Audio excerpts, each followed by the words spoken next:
From the Library of Archive Key, The Science of Getting Rich by W.D. Wattles. Chapter 1. The Right to be Rich. Whatever may be said in praise of poverty, the fact remains that it is not possible to live a really complete or successful life unless one is rich. No man can rise to his greatest possible height in talent or soul development unless he has plenty of money. For to unfold the soul and to develop talent, he must have many things to use, and he cannot have these things unless he has money to buy them with. Man develops in mind, soul, and body by making use of things. And society is so organized that man must have money in order to become the possessor of things. Therefore, the basis of all advancement for man must be the science of getting rich. The object of all life is development, and everything that lives has an inalienable right to all the development it is capable of attaining. Man's right to life means his right to have the free and unrestricted use of all the things which may be necessary to his fullest mental, spiritual, and physical unfoldment, or, in other words, his right to be rich. In this book, I shall not speak of riches in a figurative way. To be really rich does not mean to be satisfied or contented with a little. No man ought to be satisfied with a little if he is capable of using and enjoying more. The purpose of nature is the advancement and unfoldment of life, and every man should have all that can contribute to the power, elegance, beauty, and richness of life. To be content with less is sinful. The man who owns all he wants for the living of all the life he is capable of living is rich, and no man who has not plenty of money can have all he wants. Life has advanced so far and become so complex that even the most ordinary man or woman requires a great amount of wealth in order to live in a manner that even approaches completeness. Every person naturally wants to become all that he is capable of becoming. This desire to realize innate possibilities is inherent in human nature. We cannot help wanting to be all that we can be. Success in life is becoming what you want to be. You can become what you want to be only by making use of things, and you can have the free use of things only as you become rich enough to buy them. To understand the science of getting rich is therefore the most essential of all knowledge. There is nothing wrong in wanting to get rich. The desire for riches is really the desire for a richer, fuller, and more abundant life. And that desire is praiseworthy. The man who does not desire to live more abundantly is abnormal. And so the man who does not desire to have money enough to buy all he wants is abnormal. There are three motives for which we live. We live for the body, we live for the mind, and we live for the soul. No one of these is better or holier than the other. All are alike desirable, and no one of the three, body, mind, or soul, can live fully if either of the others is cut short of full life and expression. It is not right or noble to live only for the soul and deny mind or body, and it is wrong to live for the intellect and deny body and soul. We are all acquainted with the loathsome consequences of living for the body and denying both mind and soul. And we see that real life means the complete expression of all that man can give forth through body, mind, and soul. Whatever he may say, no man can be really happy or satisfied unless his body is living fully in every function, and unless the same is true of his mind and his soul. Wherever there is unexpressed possibility or function not performed, there is unsatisfied desire. Desire is possibility seeking expression, or function seeking performance. Man cannot live fully in body without good food, comfortable clothing, and warm shelter, and without freedom from excessive toil. Rest and recreation are also necessary to his physical life. He cannot live fully in mind without books and time to study them, without opportunity for travel and observation, or without intellectual companionship. To live fully in mind, he must have intellectual recreations, and must surround himself with all the objects of art and beauty he is capable of using and appreciating. To live fully in soul, man must have love, and love is denied expression by poverty. Man's highest happiness is found in the bestowal of benefits on those he loves. Love finds its most natural and spontaneous expression in giving. The man who has nothing to give cannot fill his place as a husband or father, as a citizen or as a man. It is in the use of material things that man finds full life for his body, develops his mind, and unfolds his soul. It is therefore of supreme importance to him that he should be rich. It is perfectly right that you should desire to be rich. If you are a normal man or woman, you cannot help doing so. It is perfectly right that you should give your best attention to the science of getting rich, for it is the noblest and most necessary of all studies. If you neglect this study, you are derelict in your duty to yourself, to God, and to humanity. For you can render God and humanity no greater service than to make the most of yourself. Chapter 2. There is a science of getting rich. There is a science of getting rich, and it is an exact science, like algebra or arithmetic. There are certain laws which govern the process of acquiring riches. Once these laws are learned and obeyed by any man, he will get rich with mathematical certainty. The ownership of money and property comes as a result of doing things in a certain way. Those who do things in this certain way, whether on purpose or accidentally, get rich, while those who do not do things in this certain way, no matter how hard they work or how able they are, remain poor. It is a natural law that like causes always produce like effects, and therefore, any man or woman who learns to do things in this certain way will infallibly get rich. That the above statement is true is shown by the following facts. Getting rich is not a matter of environment, for if it were, all the people in certain neighborhoods would become wealthy. The people of one city would all be rich, while those of other towns would all be poor. Or the inhabitants of one state would roll in wealth, while those of an adjoining state would be in poverty. But everywhere we see rich and poor living side by side, in the same environment, and often engaged in the same vocations. When two men are in the same locality, and in the same business, and one gets rich while the other remains poor, it shows that getting rich is not, primarily, a matter of environment.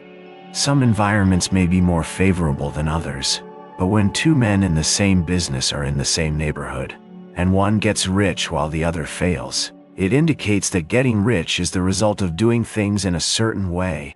And further, the ability to do things in this certain way is not due solely to the possession of talent.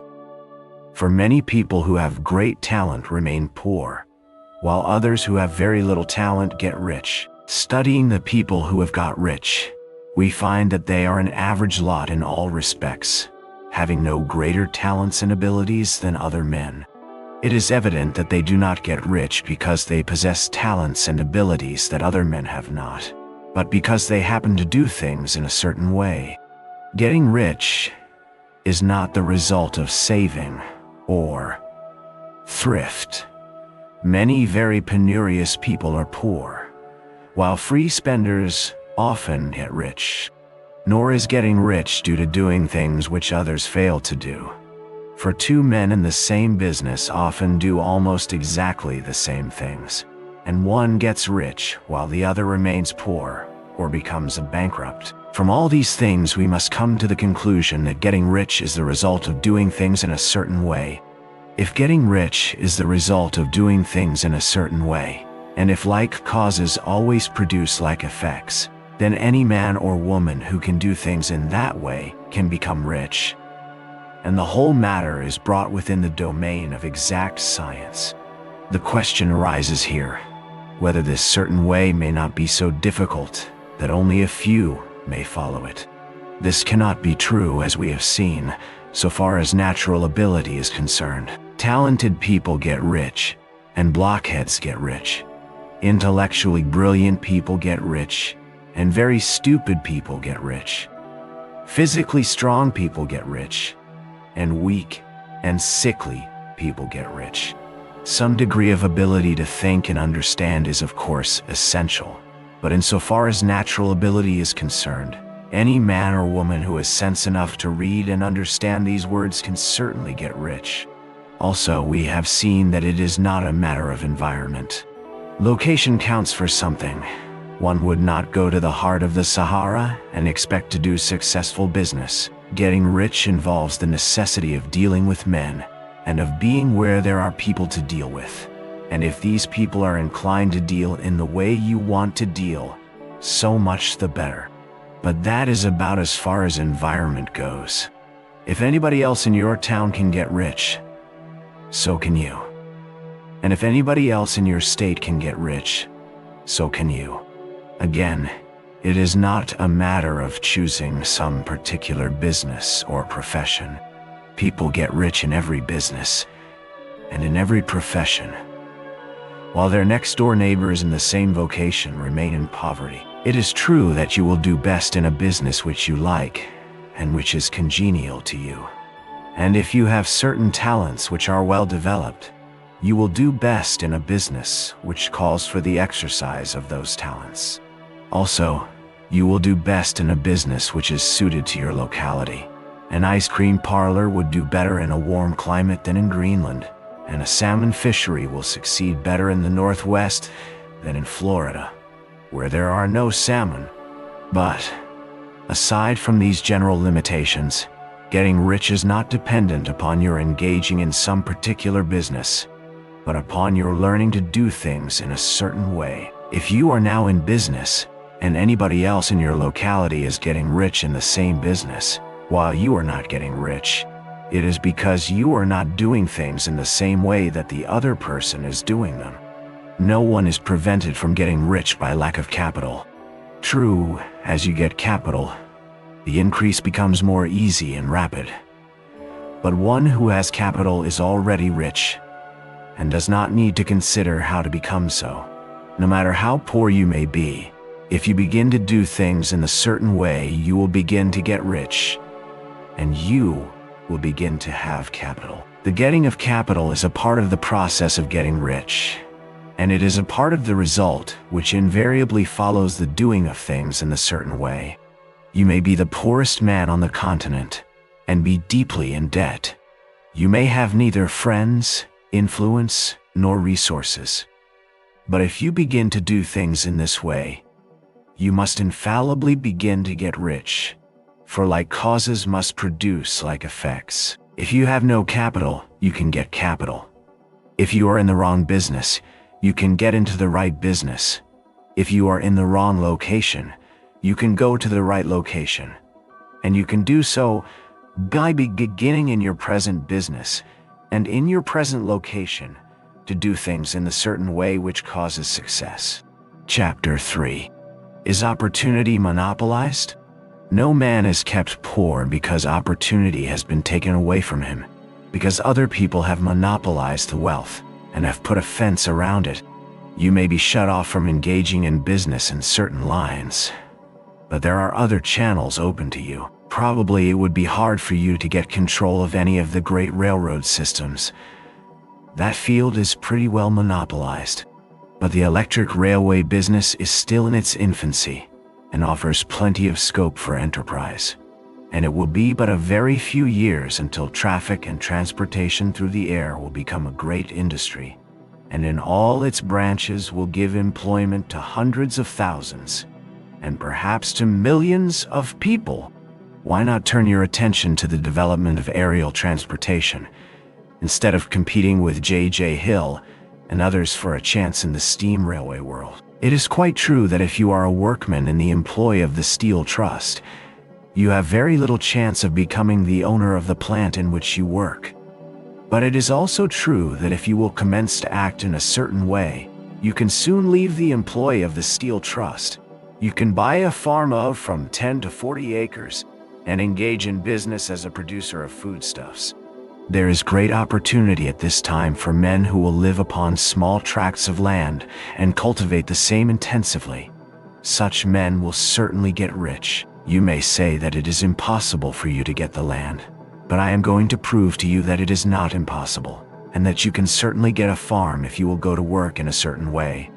At different periods, the tide of opportunity sets in different directions, according to the needs of the whole, and the particular stage of social evolution which has been reached. At present, in America, it is setting toward agriculture and the allied industries and professions. Today, opportunity is open before the farmer in his line more than before the factory worker in his line. It is open before the businessman who supplies the farmer more than before the one who supplies the factory worker, and before the professional man who waits upon the farmer more than before the one who serves the working class. There is abundance of opportunity for the man who will go with the tide, instead of trying to swim against it. So the factory workers, either as individuals or as a class, are not deprived of opportunity. The workers are not being kept down by their masters. They are not being ground by the trusts and combinations of capital. As a class, they are where they are because they do not do things in a certain way. If the workers of America chose to do so, they could follow the example of their brothers in Belgium and other countries and establish great department stores and cooperative industries. They could elect men of their own class to office and pass laws favoring the development of such cooperative industries, and in a few years they could take peaceable possession of the industrial field. The working class may become the master class whenever they will begin to do things in a certain way. The law of wealth is the same for them as it is for all others. This they must learn, and they will remain where they are as long as they continue to do as they do. The individual worker, however, is not held down by the ignorance or the mental slothfulness of his class. He can follow the tide of opportunity to riches, and this book will tell him how. No one is kept in poverty by a shortness in the supply of riches. There is more than enough for all. A palace as large as the Capitol at Washington might be built for every family on Earth from the building material in the United States alone. And under intensive cultivation, this country would produce wool, cotton, linen, and silk enough to clothe each person in the world finer than Solomon was arrayed in all his glory, together with food enough to feed them all luxuriously. The visible supply is practically inexhaustible, and the invisible supply really is inexhaustible. Everything you see on earth is made from one original substance, out of which all things proceed. New forms are constantly being made, and older ones are dissolving, but all are shapes assumed by one thing. There is no limit to the supply of formless stuff, or original substance. The universe is made out of it, but it was not all used in making the universe. The spaces in, through, and between the forms of the visible universe are permeated and filled with the original substance, with the formless stuff, with the raw material of all things. 10,000 times as much as has been made might still be made, and even then we should not have exhausted the supply of universal raw material. No man therefore is poor because nature is poor, or because there is not enough to go around. Nature is an inexhaustible storehouse of riches. The supply will never run short. Original substance is alive with creative energy and is constantly producing more forms. When the supply of building material is exhausted, more will be produced. When the soil is exhausted so that foodstuffs and materials for clothing will no longer grow upon it, it will be renewed or more soil will be made. When all the gold and silver has been dug from the earth, if man is still in such a stage of social development that he needs gold and silver, more will be produced from the formless. The formless stuff responds to the needs of man. It will not let him be without any good thing. This is true of man collectively. The race as a whole is always abundantly rich, and if individuals are poor, it is because they do not follow the certain way of doing things which makes the individual man rich. The formless stuff is intelligent. It is stuff which thinks. It is alive, and is always impelled toward more life. It is the natural and inherent impulse of life to seek to live more. It is the nature of intelligence to enlarge itself, and of consciousness to seek to extend its boundaries and find fuller expression. The universe of forms has been made by formless living substance, throwing itself into form in order to express itself more fully. The universe is a great living presence, always moving inherently toward more life and fuller functioning. Nature is formed for the advancement of life. Its impelling motive is the increase of life. For this cause, everything which can possibly minister to life is bountifully provided. There can be no lack unless God is to contradict himself and nullify his own works. You are not kept poor by lack in the supply of riches. It is a fact which I shall demonstrate a little farther on that even the resources of the formless supply are at the command of the man or woman who will act and think in a certain way. Chapter 4. The first principle in the science of getting rich. Thought is the only power which can produce tangible riches from the formless substance. The stuff from which all things are made is a substance which thinks, and a thought of form in this substance produces the form. Original substance moves according to its thoughts. Every form and process you see in nature is the visible expression of a thought in original substance. As the formless stuff thinks of a form, it takes that form. As it thinks of a motion, it makes that motion. That is the way all things were created. We live in a thought world, which is part of a thought universe. The thought of a moving universe extended throughout formless substance, and the thinking stuff, moving according to that thought, took the form of systems of planets and maintains that form. Thinking substance takes the form of its thought and moves according to the thought. Holding the idea of a circling system of suns and worlds, it takes the form of these bodies and moves them as it thinks.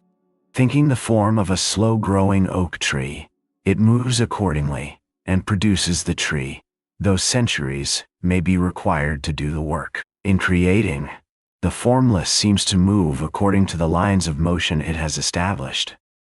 The thought of an oak tree does not cause the instant formation of a full-grown tree, but it does start in motion the forces which will produce the tree, along established lines of growth.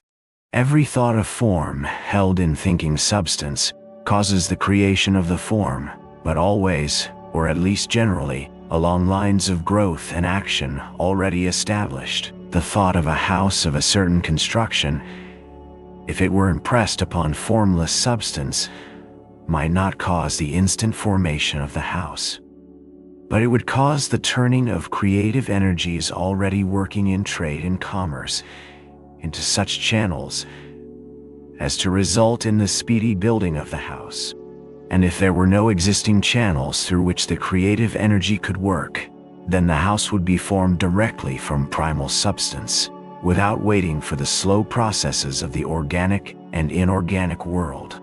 No thought of form can be impressed upon original substance without causing the creation of the form. Man is a thinking center and can originate thought. All the forms that man fashions with his hands must first exist in his thought. He cannot shape a thing until he has thought that thing. And so far man has confined his efforts wholly to the work of his hands. He has applied manual labor to the world of forms, seeking to change or modify those already existing. He has never thought of trying to cause the creation of new forms by impressing his thoughts upon formless substance. When man has a thought form, he takes material from the forms of nature and makes an image of the form which is in his mind. He has, so far, made little or no effort to cooperate with formless intelligence, to work with the Father. He has not dreamed that he can do what he seeth the Father doing. Man reshapes and modifies existing forms by manual labor. he has given no attention to the question whether he may not produce things from formless substance by communicating his thoughts to it. We propose to prove that he may do so, to prove that any man or woman may do so, and to show how. As our first step, we must lay down 3 fundamental propositions. First, we assert that there is one original formless stuff, or substance, from which all things are made. All the seemingly many elements are but different presentations of one element. All the many forms found in organic and inorganic nature are but different shapes made from the same stuff. And this stuff is thinking stuff. A thought held in it produces the form of the thought. Thought, in thinking substance, produces shapes. Man is a thinking center, capable of original thought. If man can communicate his thought to original thinking substance, he can cause the creation or formation of the thing he thinks about. To summarize this, there is a thinking stuff from which all things are made, and which in its original state permeates, penetrates, and fills the inner spaces of the universe. A thought, in this substance, produces the thing that is imaged by the thought. Man can form things in his thought, and, by impressing his thought upon formless substance, can cause the thing he thinks about to be created. It may be asked if I can prove these statements, and without going into details, I answer that I can do so, both by logic and experience. Reasoning back from the phenomena of form and thought, I come to one original thinking substance, and reasoning forward from this thinking substance, I come to man's power to cause the formation of the thing he thinks about. And by experiment, I find the reasoning true, and this is my strongest proof. If one man who reads this book gets rich by doing what it tells him to do, that is evidence in support of my claim. But if every man who does what it tells him to do gets rich, that is positive proof until someone goes through the process and fails. The theory is true until the process fails. And this process will not fail. For every man who does exactly what this book tells him to do will get rich. I have said that men get rich by doing things in a certain way, and in order to do so, men must become able to think in a certain way. A man's way of doing things is the direct result of the way he thinks about things. To do things in the way you want to do them, you will have to acquire the ability to think the way you want to think. This is the first step toward getting rich. To think what you want to think is to think truth, regardless of appearances.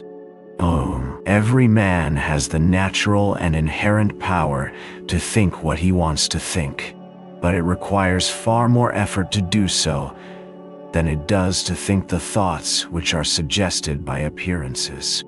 To think according to appearances is easy. To think truth regardless of appearances is laborious, and requires the expenditure of more power than any other work man is called upon to perform. There is no labor from which most people shrink as they do from that of sustained and consecutive thought. It is the hardest work in the world. This is especially true when truth is contrary to appearances. Every appearance in the visible world tends to produce a corresponding form in the mind which observes it, and this can only be prevented by holding the thought of the truth. To look upon the appearance of disease will produce the form of disease in your own mind, and ultimately in your body, unless you hold the thought of the truth, which is that there is no disease. It is only an appearance, and the reality is health. To look upon the appearances of poverty will produce corresponding forms in your own mind, unless you hold to the truth that there is no poverty. There is only abundance. To think health when surrounded by the appearances of disease, or to think riches when in the midst of appearances of poverty, requires power. But he who acquires this power becomes a mastermind. He can conquer fate. He can have what he wants. This power can only be acquired by getting hold of the basic fact which is behind all appearances, And that fact is that there is one thinking substance, from which and by which all things are made. Then we must grasp the truth that every thought held in this substance becomes a form, and that man can so impress his thoughts upon it as to cause them to take form and become visible things. When we realize this, we lose all doubt and fear, for we know that we can create what we want to create. We can get what we want to have, and can become what we want to be.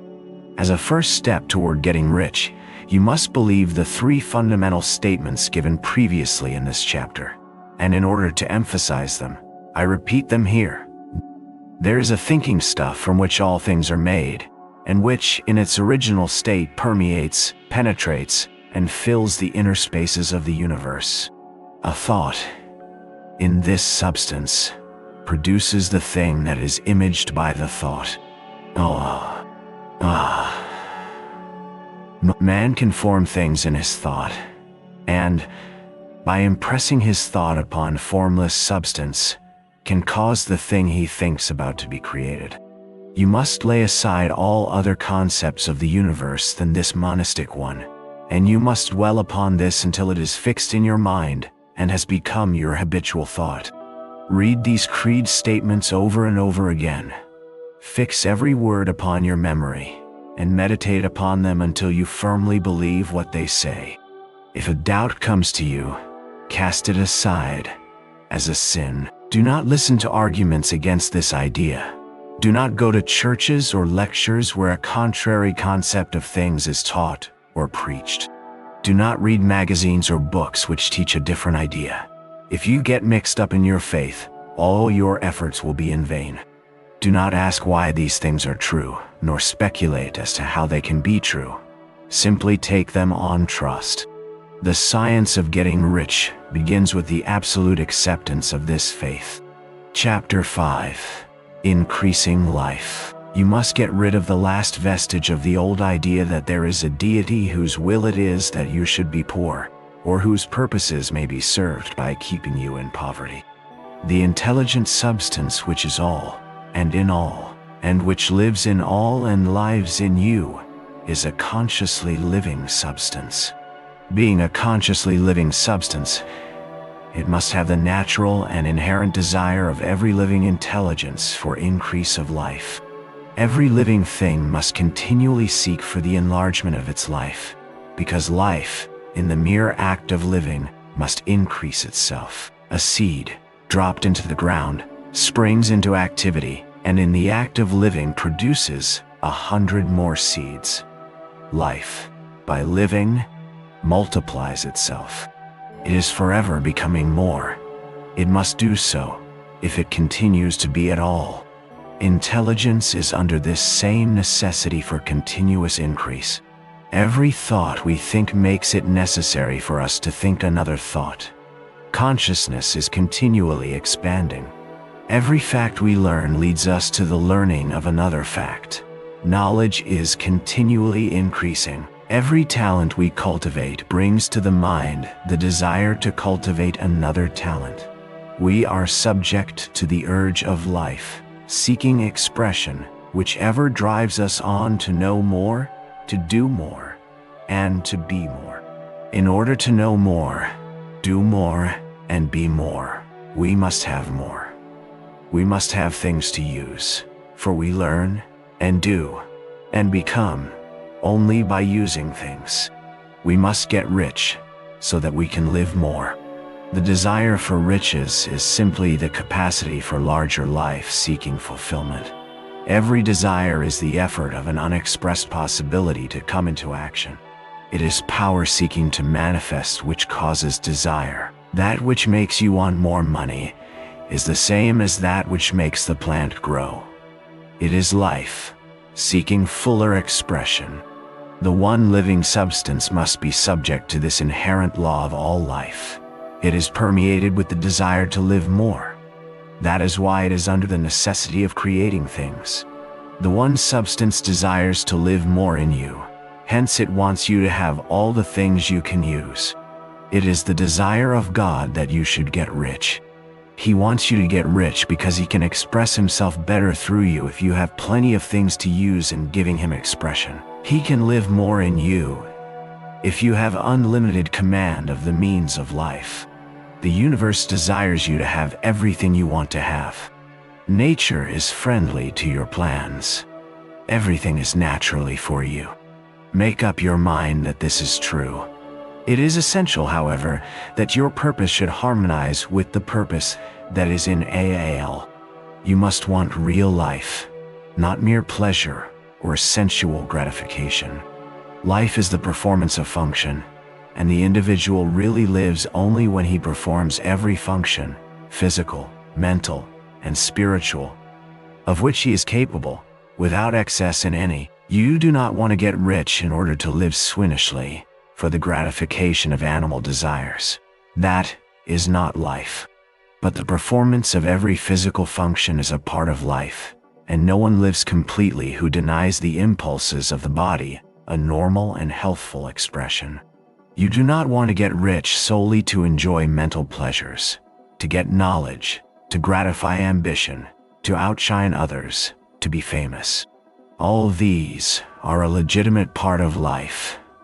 But the man who lives for the pleasures of the intellect alone will only have a partial life, and he will never be satisfied with his lot. You do not want to get rich solely for the good of others, to lose yourself for the salvation of mankind, to experience the joys of philanthropy and sacrifice.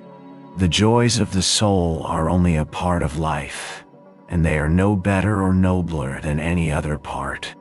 You want to get rich in order that you may eat, drink, and be merry when it is time to do these things. In order that you may surround yourself with beautiful things, see distant lands, feed your mind, and develop your intellect. In order that you may love men and do kind things, and be able to play a good part in helping the world to find truth. But remember that extreme altruism is no better and no nobler than extreme selfishness. Both are mistakes. Get rid of the idea that God wants you to sacrifice yourself for others, and that you can secure His favor by doing so. God requires nothing of the kind. What He wants is that you should make the most of yourself, for yourself and for others. And you can help others more by making the most of yourself than in any other way. You can make the most of yourself only by getting rich. So it is right and praiseworthy that you should give your first and best thought to the work of acquiring wealth. Remember, however, that the desire of substance is for all, and its movements must be for more life to all. It cannot be made to work for less life to any, because it is equally in all. Seeking riches and life. Intelligent substance will make things for you, but it will not take things away from someone else and give them to you. You must get rid of the thought of competition. You are to create, not to compete for what is already created. You do not have to take anything away from anyone. You do not have to drive sharp bargains. You do not have to cheat or to take advantage. You do not need to let any man work for you for less than he earns. You do not have to covet the property of others, or to look at it with wishful eyes. No man has anything of which you cannot have the like, and that without taking what he has away from him. You are to become a creator, not a competitor. You are going to get what you want, but in such a way that when you get it, every other man will have more than he has now. I am aware that there are men who get a vast amount of money by proceeding in direct opposition to the statements in the paragraph above, and may add a word of explanation here. Men of the plutocratic type, who become very rich, do so sometimes purely by their extraordinary ability on the plane of competition, and sometimes they unconsciously relate themselves to substance in its great purposes and movements for the general racial upbuilding through industrial evolution. Rockefeller, Carnegie, Morgan, et al. Have been the unconscious agents of the supreme in the necessary work of systematizing and organizing productive industry. Their day is nearly over. They have organized production and will soon be succeeded by the agents of the multitude, who will organize the machinery of distribution. The multimillionaires are like the monster reptiles of the prehistoric eras. They play a necessary part in the evolutionary process, but the same power which produced them will dispose of them. And it is well to bear in mind that they have never been really rich. A record of the private lives of most of this class will show that they have really been the most abject and wretched of the poor. Riches secured on the competitive plane are never satisfactory and permanent. They are yours today and another's tomorrow. Remember, if you are to become rich in a scientific and certain way, you must rise entirely out of the competitive thought. You must never think for a moment that the supply is limited. Just as soon as you begin to think that all the money is being cornered and controlled by bankers and others, and that you must exert yourself to get laws passed to stop this process, and so on. In that moment you drop into the competitive mind, and your power to cause creation is gone for the time being. And what is worse, you will probably arrest the creative movements you have already instituted. Know that there are countless millions of dollars worth of gold in the mountains of the earth, not yet brought to light. And know that if there were not, more would be created from thinking substance to supply your needs. Know that the money you need will come, even if it is necessary for 1,000 men to be led to the discovery of new gold mines tomorrow. Never look at the visible supply. Look always at the limitless riches in formless substance, and know that they are coming to you as fast as you can receive and use them. Nobody, by cornering the visible supply, can prevent you from getting what is yours. So never allow yourself to think for an instant that all the best building spots will be taken before you get ready to build your house, unless you hurry. Never worry about the trusts and combines, and get anxious for fear they will soon come to own the whole earth. Never get afraid that you will lose what you want because some other person beats you to it. That cannot possibly happen.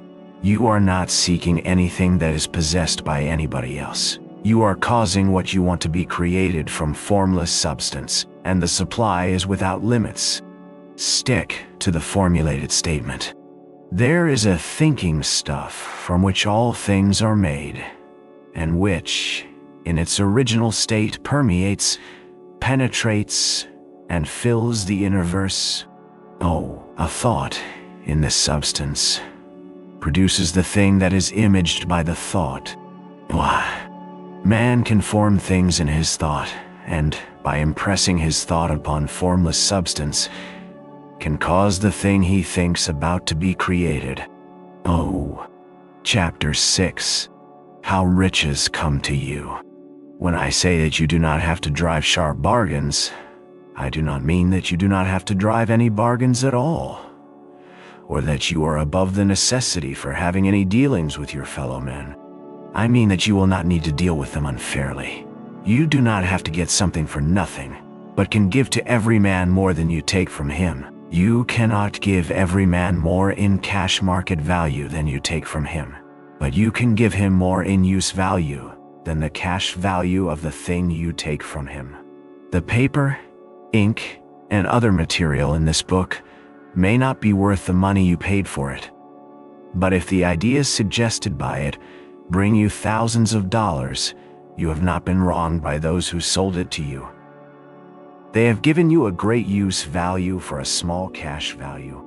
Let us suppose that I own a picture by one of the great artists, which in any civilized community is worth thousands of dollars. I take it to Baffin Bay, and by salesmanship induce an Eskimo to give a bundle of furs worth $500, 0 cents for it.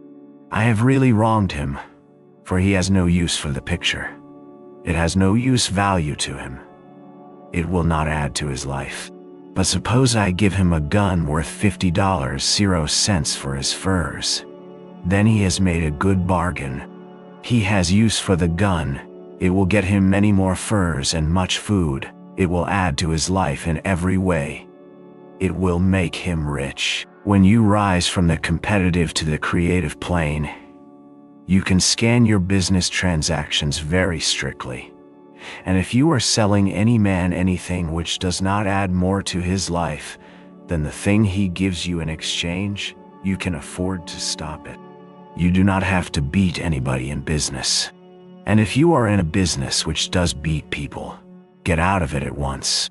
Give every man more in use value than you take from him in cash value. Then you are adding to the life of the world by every business transaction. If you have people working for you, you must take from them more in cash value than you pay them in wages, but you can so organize your business that it will be filled with the principle of advancement, and so that each employee who wishes to do so may advance a little every day. You can make your business do for your employees what this book is doing for you. You can so conduct your business that it will be a sort of ladder by which every employee who will take the trouble may climb to riches himself, and given the opportunity, if he will not do so. And finally, because you are to cause the creation of your riches from formless substance which permeates all your environment, it does not follow that they are to take shape from the atmosphere and come into being before your eyes. If you want a sewing machine, for instance, I do not mean to tell you that you are to impress the thought of a sewing machine on thinking substance until the machine is formed without hands, in the room where you sit or elsewhere. But if you want a sewing machine, hold the mental image of it with the most positive certainty that it is being made, or is on its way to you. After once forming the thought, have the most absolute and unquestioning faith that the sewing machine is coming. Never think of it or speak of it in any other way than as being sure to arrive. Claim it as already yours. It will be brought to you by the power of the Supreme Intelligence, acting upon the minds of men. If you live in Maine, it may be that a man will be brought from Texas or Japan to engage in some transaction which will result in your getting what you want. If so, the whole matter will be as much to that man's advantage as it is to yours. Do not forget for a moment that the thinking substance is through all in all, communicating with all, and can influence all. The desire of thinking substance for fuller life and better living has caused the creation of all the sewing machines already made, and it can cause the creation of millions more, and will, whenever men set it in motion by desire and faith, and by acting in a certain way. You can certainly have a sewing machine in your house, and it is just as certain that you can have any other thing or things which you want, and which you will use for the advancement of your own life and the lives of others. You need not hesitate about asking largely. It is your Father's pleasure to give you the kingdom, said Jesus. Original substance wants to live all that is possible in you, and wants you to have all that you can or will use for the living of the most abundant life. If you fix upon your consciousness the fact that the desire you feel for the possession of riches is one with the desire of omnipotence for more complete expression, your faith becomes invincible. Once I saw a little boy sitting at a piano and vainly trying to bring harmony out of the keys, and I saw that he was grieved and provoked by his inability to play real music. I asked him the cause of his vexation, and he answered, "I can feel the music in me, but I can't make my hands go right." The music in him was the urge of original substance, containing all the possibilities of all life. All that there is of music was seeking expression through the child. God, the one substance, is trying to live and do and enjoy things through humanity. He is saying, I want hands to build wonderful structures, to play divine harmonies, to paint glorious pictures. All that there is of possibility is seeking expression through men. God wants those who can play music to have pianos and every other instrument, and to have the means to cultivate their talents to the fullest extent. He wants those who can appreciate beauty to be able to surround themselves with beautiful things. He wants those who can discern truth to have every opportunity to travel and observe. He wants those who can appreciate dress to be beautifully clothed, and those who can He wants all these things because it is Himself that enjoys and appreciates them. It is God who wants to play and sing and enjoy beauty and proclaim truth and wear fine clothes and eat good foods. It is God that worketh in you to will and to do, said Paul. The desire you feel for riches is the infinite, seeking to express Himself in you as He sought to find expression in the little boy at the piano. So you need not hesitate to ask largely. Your part is to focalize and express the desires of God. This is a difficult point with most people. They retain something of the old idea that poverty and self-sacrifice are pleasing to God. They look upon poverty as a part of the plan, a necessity of nature. They have the idea that God has finished His work and made all that He can make, and that the majority of men must stay poor because there is not enough to go around. They hold to so much of this erroneous thought that they feel ashamed to ask for wealth. They try not to want more than a very modest competence, just enough to make them fairly comfortable. I recall now the case of one student who was told that he must get in mind a clear picture of the things he desired, so that the creative thought of them might be impressed on formless substance. He was a very poor man, living in a rented house, and having only what he earned from day to day, and he could not grasp the fact that all wealth was his. So, after thinking the matter over, he decided that he might reasonably ask for a new rug for the floor of his best room, and an anthracite coal stove to heat the house during the cold weather. Following the instructions given in this book, he obtained these things in a few months, and then it dawned upon him that he had not asked enough. He went through the house in which he lived, and planned all the improvements he would like to make in it. He mentally added a bay window here and a room there, until it was complete in his mind as his ideal home. And then he planned its furnishings. Holding the whole picture in his mind, he began living in the certain way and moving toward what he wanted. And he owns the house now, and is rebuilding it after the form of his mental image. And now, with still larger faith, he's going on to get greater things. It has been unto him according to his faith, and it is so with you and with all of us. Chapter 7. Gratitude. The illustrations given in the last chapter will have conveyed to the reader the fact that the first step toward getting rich is to convey the idea of your wants to the formless substance. This is true, and you will see that in order to do so, it becomes necessary to relate yourself to the formless intelligence in a harmonious way. To secure this harmonious relation is a matter of such primary and vital importance that I shall give some space to its discussion here, and give you instructions which, if you will follow them, will be certain to bring you into perfect unity of mind with God. The whole process of mental adjustment and atonement can be summed up in one word: gratitude. First, you believe that there is one intelligent substance from which all things proceed. Many people who order their lives rightly in all other ways are kept in poverty by their lack of gratitude.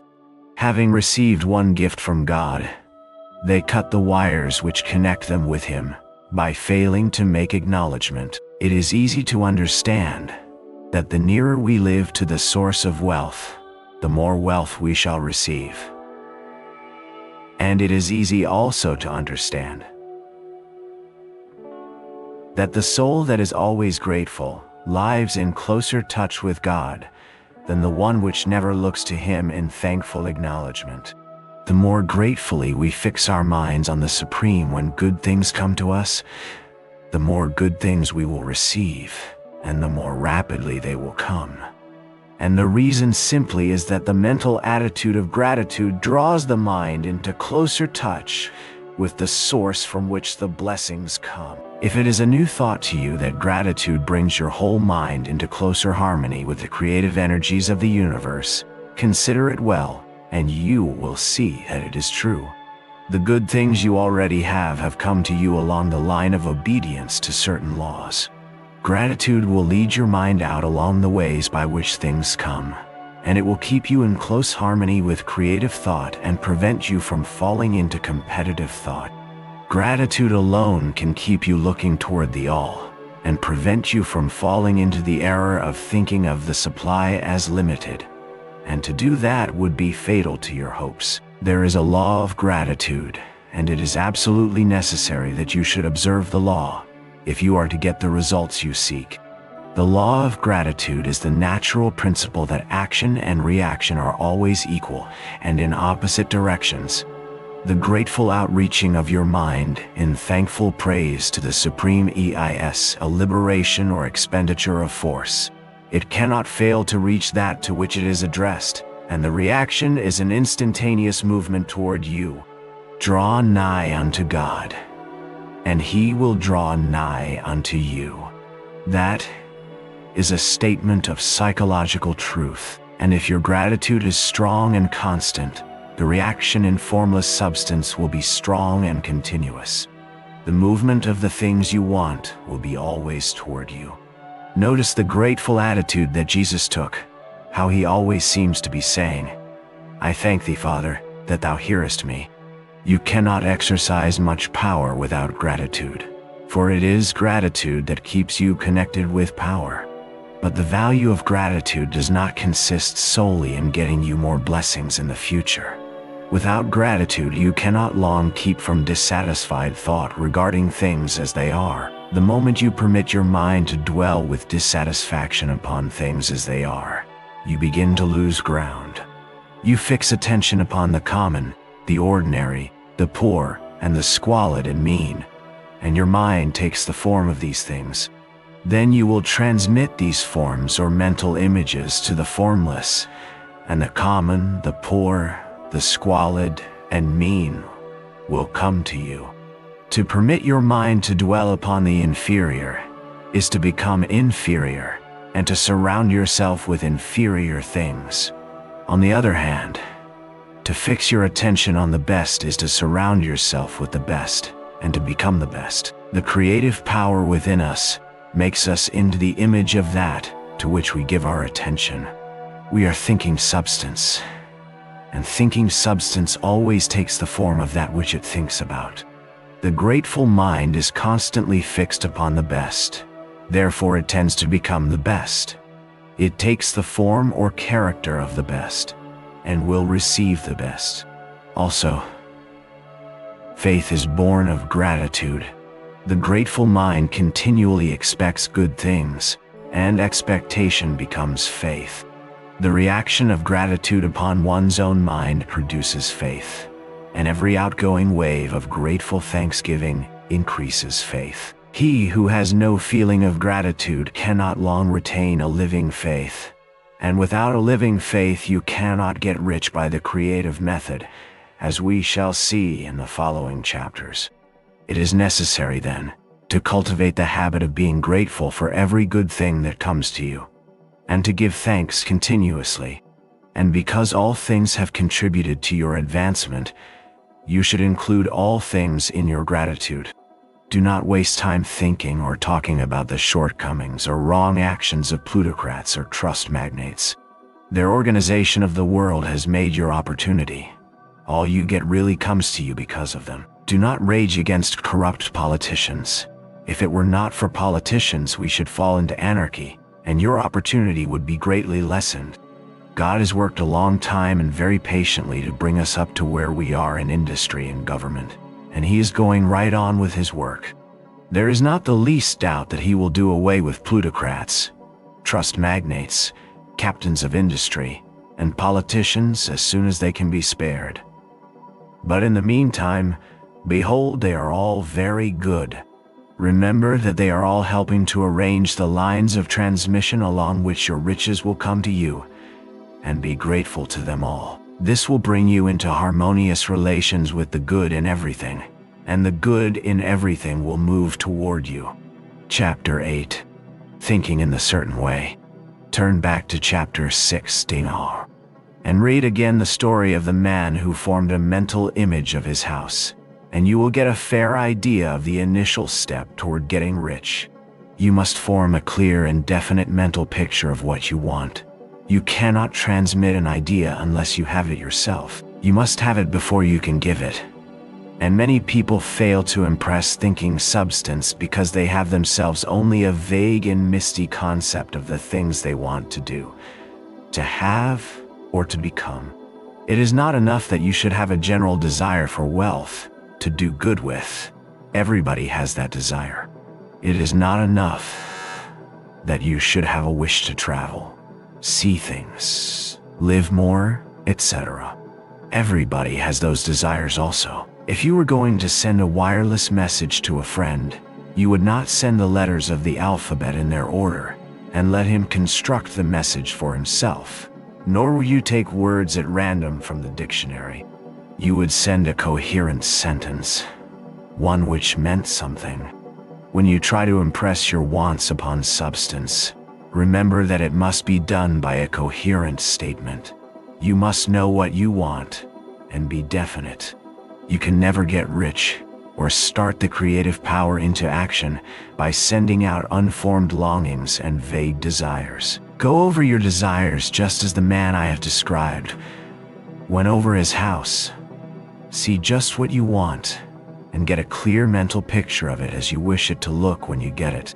That clear mental picture you must have continually in mind, as the sailor has in mind the port toward which he is sailing the ship. You must keep your face toward it all the time. You must no more lose sight of it than the steersman loses sight of the compass.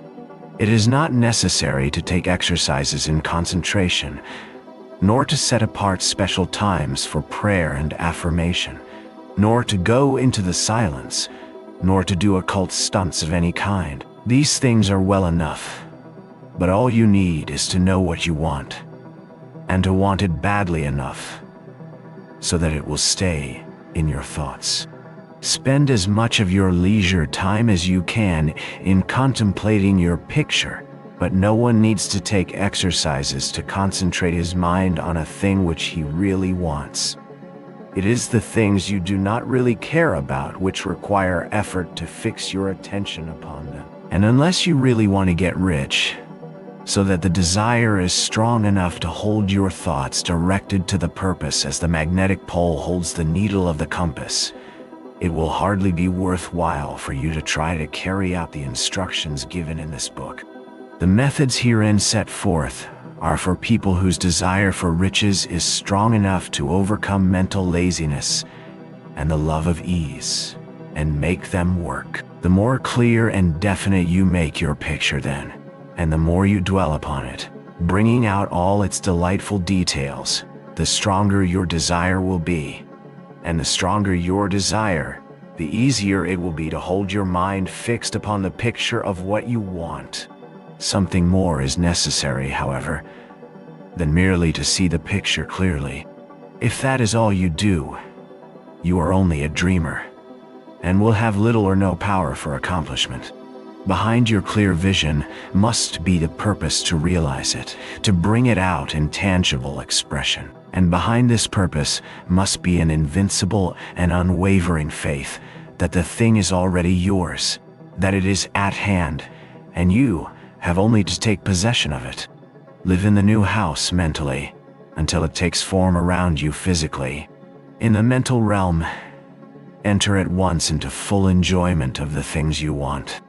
Whatsoever things ye ask for when ye pray, believe that ye receive them, and ye shall have them, said Jesus. See the things you want as if they were actually around you all the time. See yourself as owning and using them.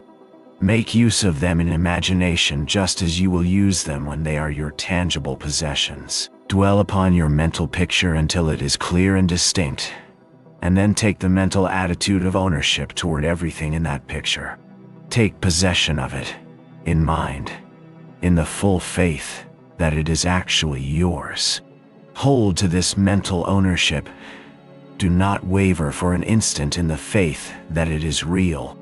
And remember what was said in a preceding chapter about gratitude. Be as thankful for it all the time as you expect to be when it has taken form. The man who can sincerely thank God for the things which as yet he owns only in imagination has real faith. He will get rich. He will cause the creation of whatsoever he wants. You do not need to pray repeatedly for the things you want. It is not necessary to tell God about it every day. Use not vain repetitions as the heathen do, said Jesus to his pupils. For your Father knoweth that ye have need of these things before ye ask him. Your part is to intelligently formulate your desire for the things which make for a larger life, and to get these desires arranged into a coherent whole, and then to impress this whole desire upon the formless substance, which has the power and the will to bring you what you want. You do not make this impression by repeating strings of words. You make it by holding the vision with unshakable purpose to attain it, and with steadfast faith that you do attain it. The answer to prayer is not according to your faith while you are talking, but according to your faith while you are working. You cannot impress the mind of God by having a special Sabbath day set apart to tell him what you want, and then forgetting him during the rest of the week. You cannot impress him by having special hours to go into your closet and pray. If you then dismiss the matter from your mind until the hour of prayer comes again, oral prayer is well enough, and has its effect, especially upon yourself, in clarifying your vision and strengthening your faith. But it is not your oral petitions which get you what you want. In order to get rich, you do not need a sweet hour of prayer. You need to pray without ceasing. And by prayer I mean holding steadily to your vision, with the purpose to cause its creation into solid form, and the faith that you are doing so. Believe that ye receive them. The whole matter turns on receiving. Once you have clearly formed your vision, when you have formed it, it is well to make an oral statement, addressing the Supreme in reverent prayer. And from that moment you must, in mind, receive what you ask for. Live in the new house, wear the fine clothes, ride in the automobile, go on the journey, and confidently plan for greater journeys. Think and speak of all the things you have asked for in terms of actual present ownership. Imagine an environment and a financial condition exactly as you want them, and live all the time in that imaginary environment and financial condition. Mind, however, that you do not do this as a mere dreamer and castle builder. Hold to the faith that the imaginary is being realized, and to the purpose to realize it. Remember that it is faith and purpose in the use of the imagination which make the difference between the scientist and the dreamer. And having learned this fact, it is here that you must learn the proper use of the will. Chapter 9. How to use the will. To set about getting rich in a scientific way, you do not try to apply your willpower to anything outside of yourself.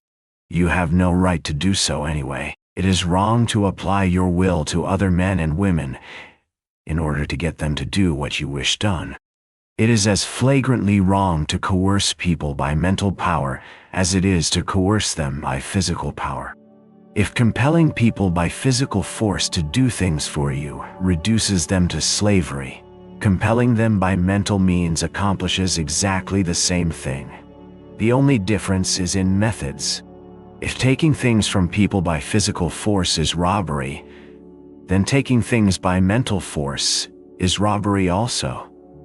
There is no difference in principle. You have no right to use your willpower upon another person, even for his own good, for you do not know what is for his good. The science of getting rich does not require you to apply power or force to any other person in any way whatsoever. There is not the slightest necessity for doing so.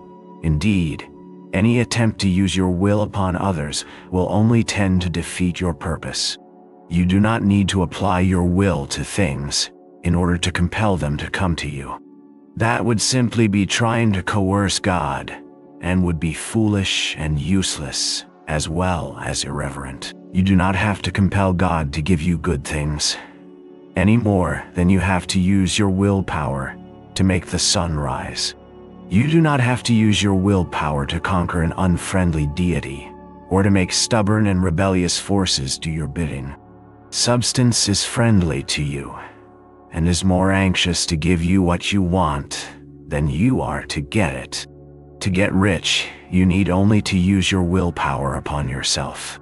When you know what to think and do, then you must use your will to compel yourself to think and do the right things. That is the legitimate use of the will in getting what you want, to use it in holding yourself to the right course. Use your will to keep yourself thinking and acting in a certain way. Do not try to project your will, or your thoughts, or your mind out into space, to act on things or people. Keep your mind at home. It can accomplish more there than elsewhere. Use your mind to form a mental image of what you want, and to hold that vision with faith and purpose, and use your will to keep your mind working in the right way. The more steady and continuous your faith and purpose, the more rapidly you will get rich, because you will make only positive impressions upon substance, and you will not neutralize or offset them by negative impressions. The picture of your desires held with faith and purpose is taken up by the formless and permeates it to great distances throughout the universe, for all I know. As this impression spreads, all things are set moving toward its realization. Every living thing, every inanimate thing, and the things yet uncreated are stirred toward bringing into being that which you want. All force begins to be exerted in that direction.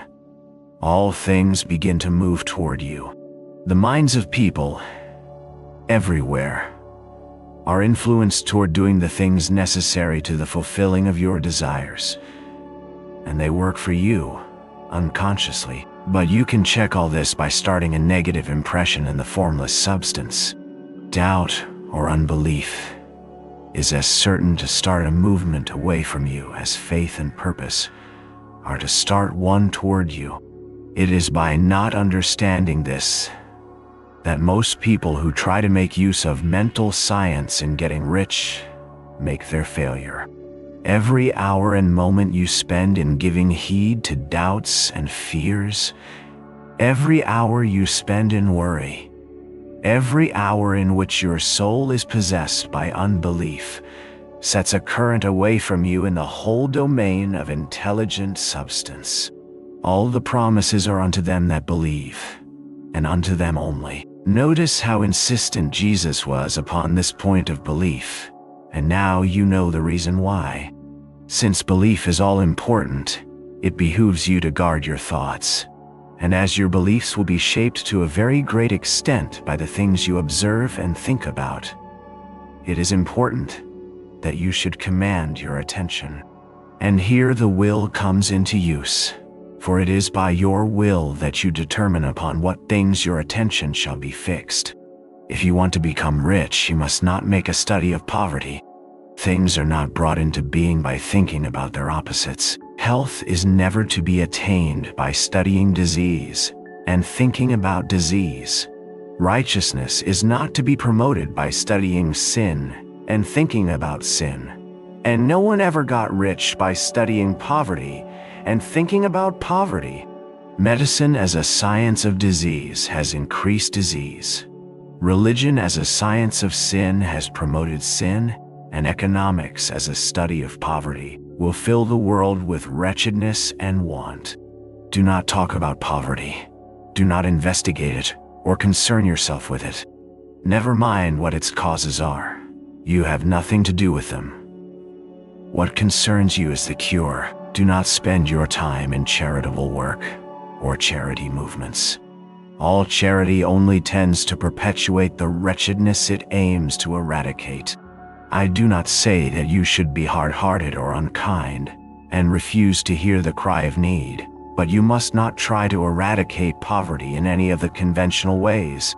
Put poverty behind you and put all that pertains to it behind you and make good. Get rich. That is the best way you can help the poor.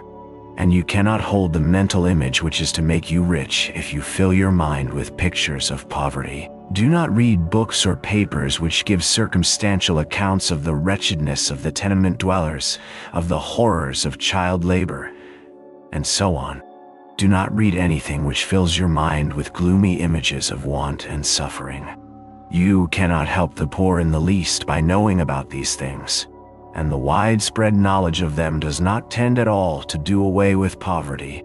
What tends to do away with poverty is not the getting of pictures of poverty into your mind, but getting pictures of wealth into the minds of the poor. You are not deserting the poor in their misery when you refuse to allow your mind to be filled with pictures of that misery. Poverty can be done away with, not by increasing the number of well-to-do people who think about poverty, but by increasing the number of poor people who propose with faith to get rich. The poor do not need charity. They need inspiration. Charity only sends them a loaf of bread to keep them alive in their wretchedness, or gives them an entertainment to make them forget for an hour or two. But inspiration will cause them to rise out of their misery. If you want to help the poor, demonstrate to them that they can become rich. Prove it by getting rich yourself. The only way in which poverty will ever be banished from this world is by getting a large and constantly increasing number of people to practice the teachings of this book. People must be taught to become rich by creation, not by competition. Every man who becomes rich by competition throws down behind him the ladder by which he rises, and keeps others down. But every man who gets rich by creation opens a way for thousands to follow him, and inspires them to do so. You are not showing hardness of heart or an unfeeling disposition when you refuse to pity poverty, see poverty, read about poverty, or think or talk about it, or to listen to those who do talk about it. Use your willpower to keep your mind off the subject of poverty, and to keep it fixed with faith and purpose on the vision of what you want. Chapter 10. Further use of the will.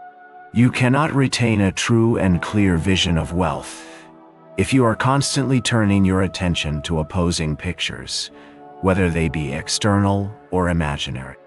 Do not tell of your past troubles of a financial nature. If you have had them, do not think of them at all. Do not tell of the poverty of your parents or the hardships of your early life. To do any of these things is to mentally class yourself with the poor for the time being, and it will certainly check the movement of things in your direction. Let the dead bury their dead, as Jesus said. Put poverty and all things that pertain to poverty completely behind you. You have accepted a certain theory of the universe as being correct, and are resting all your hopes of happiness on its being correct. And what can you gain by giving heed to conflicting theories? Do not read religious books which tell you that the world is soon coming to an end. And do not read the writings of muckrakers and pessimistic philosophers who tell you that it is going to the devil. The world is not going to the devil, it is going to God. It is a wonderful becoming. True, there may be a good many things in existing conditions which are disagreeable. But what is the use of studying them when they are certainly passing away, and when the study of them only tends to check their passing and keep them with us? Why give time and attention to things which are being removed by evolutionary growth, when you can hasten their removal only by promoting the evolutionary growth as far as your part of it goes? No matter how horrible and seeming may be the conditions in certain countries, sections, or places, you waste your time and destroy your own chances by considering them. You should interest yourself in the world's becoming rich. Think of the riches the world is coming into, instead of the poverty it is growing out of. And bear in mind that the only way in which you can assist the world in growing rich is by growing rich yourself through the creative method, not the competitive one. Give your attention wholly to riches. Ignore poverty. Whenever you think or speak of those who are poor, think and speak of them as those who are becoming rich, as those who are to be congratulated rather than pitied. Then they and others will catch the inspiration and begin to search for the way out. Because I say that you are to give your whole time and mind and thought to riches, it does not follow that you are to be sordid or mean. To become really rich is the noblest aim you can have in life, for it includes everything else.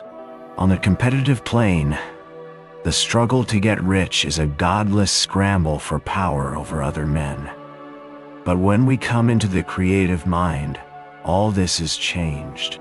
All that is possible in the way of greatness and soul unfoldment, of service and lofty endeavor, comes by way of getting rich.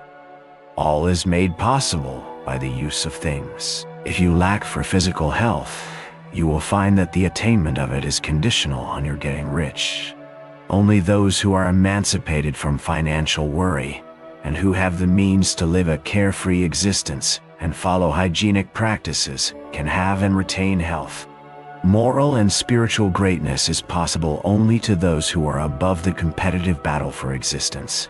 And only those who are becoming rich on the plane of creative thought are free from the degrading influences of competition. If your heart is set on domestic happiness, remember that love flourishes best where there is refinement, a high level of thought, and freedom from corrupting influences.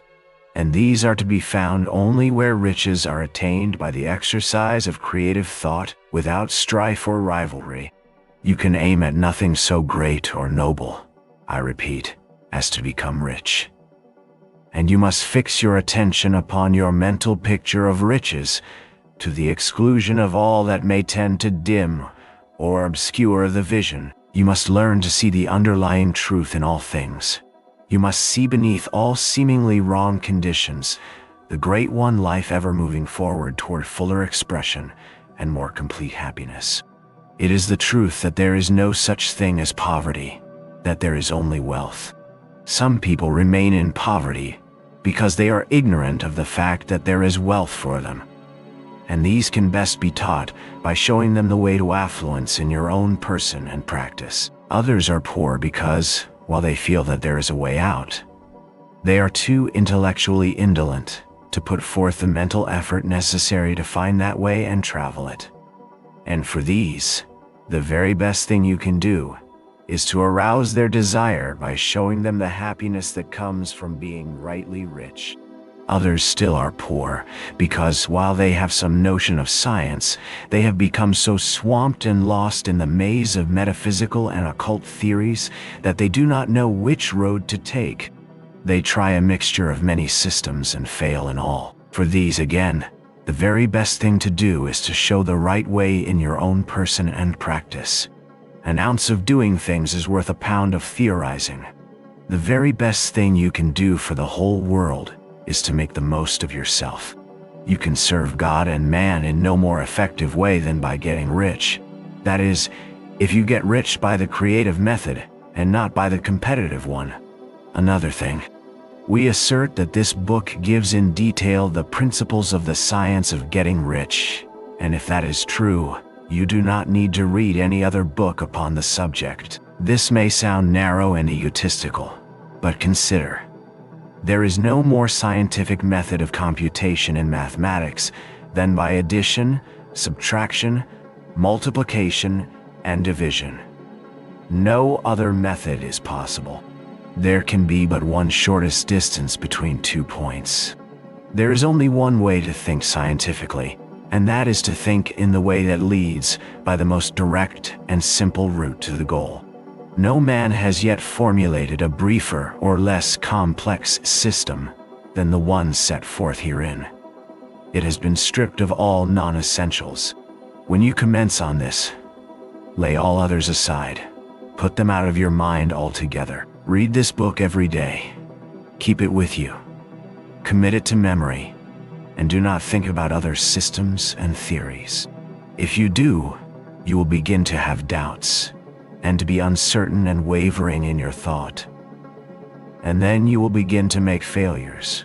After you have made good and become rich, you may study other systems as much as you please.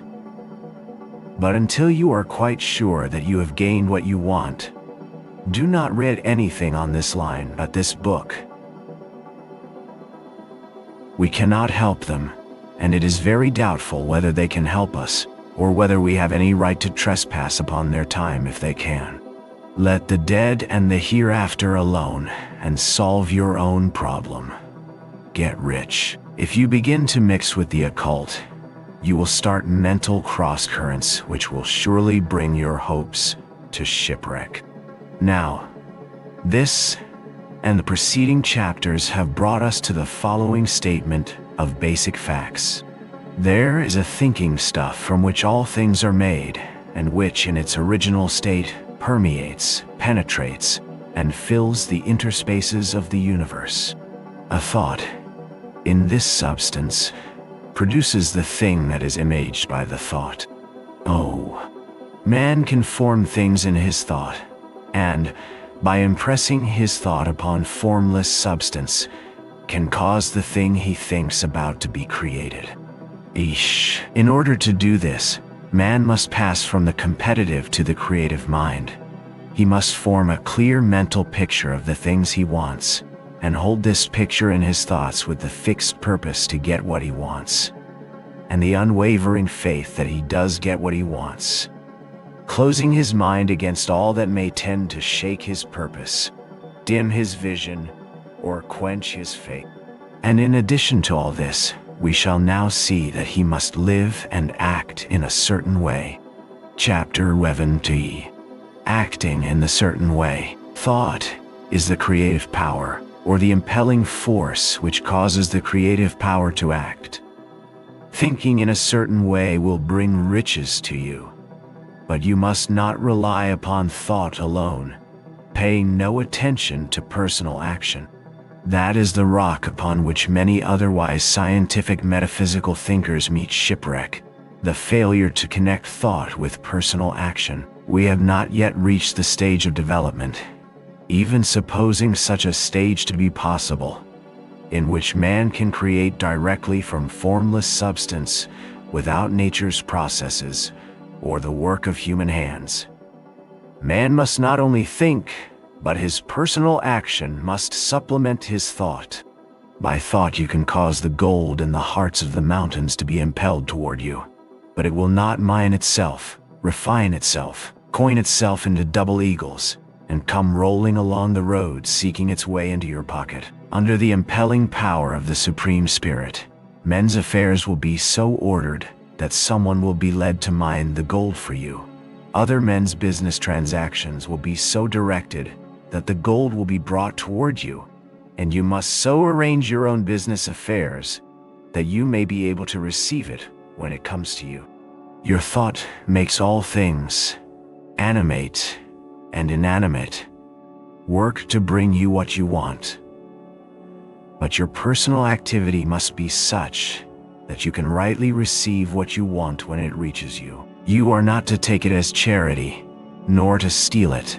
You must give every man more in use value than he gives you in cash value. The scientific use of thought consists in forming a clear and distinct mental image of what you want, in holding fast to the purpose to get what you want, and in realizing with grateful faith that you do get what you want. Do not try to project your thought in any mysterious or occult way, with the idea of having it go out and do things for you. That is wasted effort, and will weaken your power to think with sanity. The action of thought in getting rich is fully explained in the preceding chapters.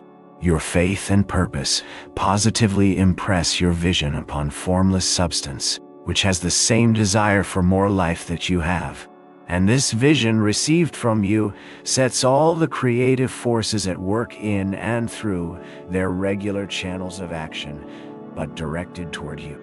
It is not your part to guide or supervise the creative process. All you have to do with that is to retain your vision, stick to your purpose, and maintain your faith and gratitude. But you must act in a certain way so that you can appropriate what is yours when it comes to you, so that you can meet the things you have in your picture and put them in their proper places as they arrive. You can readily see the truth of this. When things reach you, they will be in the hands of other men who will ask an equivalent for them. And you can only get what is yours by giving the other man what is his. Your pocketbook is not going to be transformed into a Fortunatus purse, which shall be always full of money without effort on your part. This is the crucial point in the science of getting rich, right here, where thought and personal action must be combined. There are very many people who, consciously or unconsciously, set the creative forces in action by the strength and persistence of their desires. The thing you want is brought to you. By action, you receive it. Whatever your action is to be, it is evident that you must act now. You cannot act in the past, and it is essential to the clearness of your mental vision that you dismiss the past from your mind. You cannot act in the future, for the future is not here yet. And you cannot tell how you will want to act in any future contingency until that contingency has arrived, because you are not in the right business or the right environment now. Do not think that you must postpone action until you get into the right business or environment. And do not spend time in the present taking thought as to the best course in possible future emergencies. Have faith in your ability to meet any emergency when it arrives. If you act in the present with your mind on the future, your present action will be with a divided mind and will not be effective. Put your whole mind into present action. Do not give your creative impulse to original substance, and then sit down and wait for results. If you do, you will never get them. Act now. There is never any time but now, and there never will be any time but now. If you are ever to begin to make ready for the reception of what you want, you must begin now. And your action, whatever it is, must most likely be in your present business or employment, and must be upon the persons and things in your present environment. You cannot act where you are not. You cannot act where you have been, and you cannot act where you are going to be. You can act only where you are. Do not bother as to whether yesterday's work was well done or ill done. Do today's work well. Do not try to do tomorrow's work now. There will be plenty of time to do that when you get to it. Do not try, by occult or mystical means, to act on people or things that are out of your reach. Do not wait for a change of environment before you act.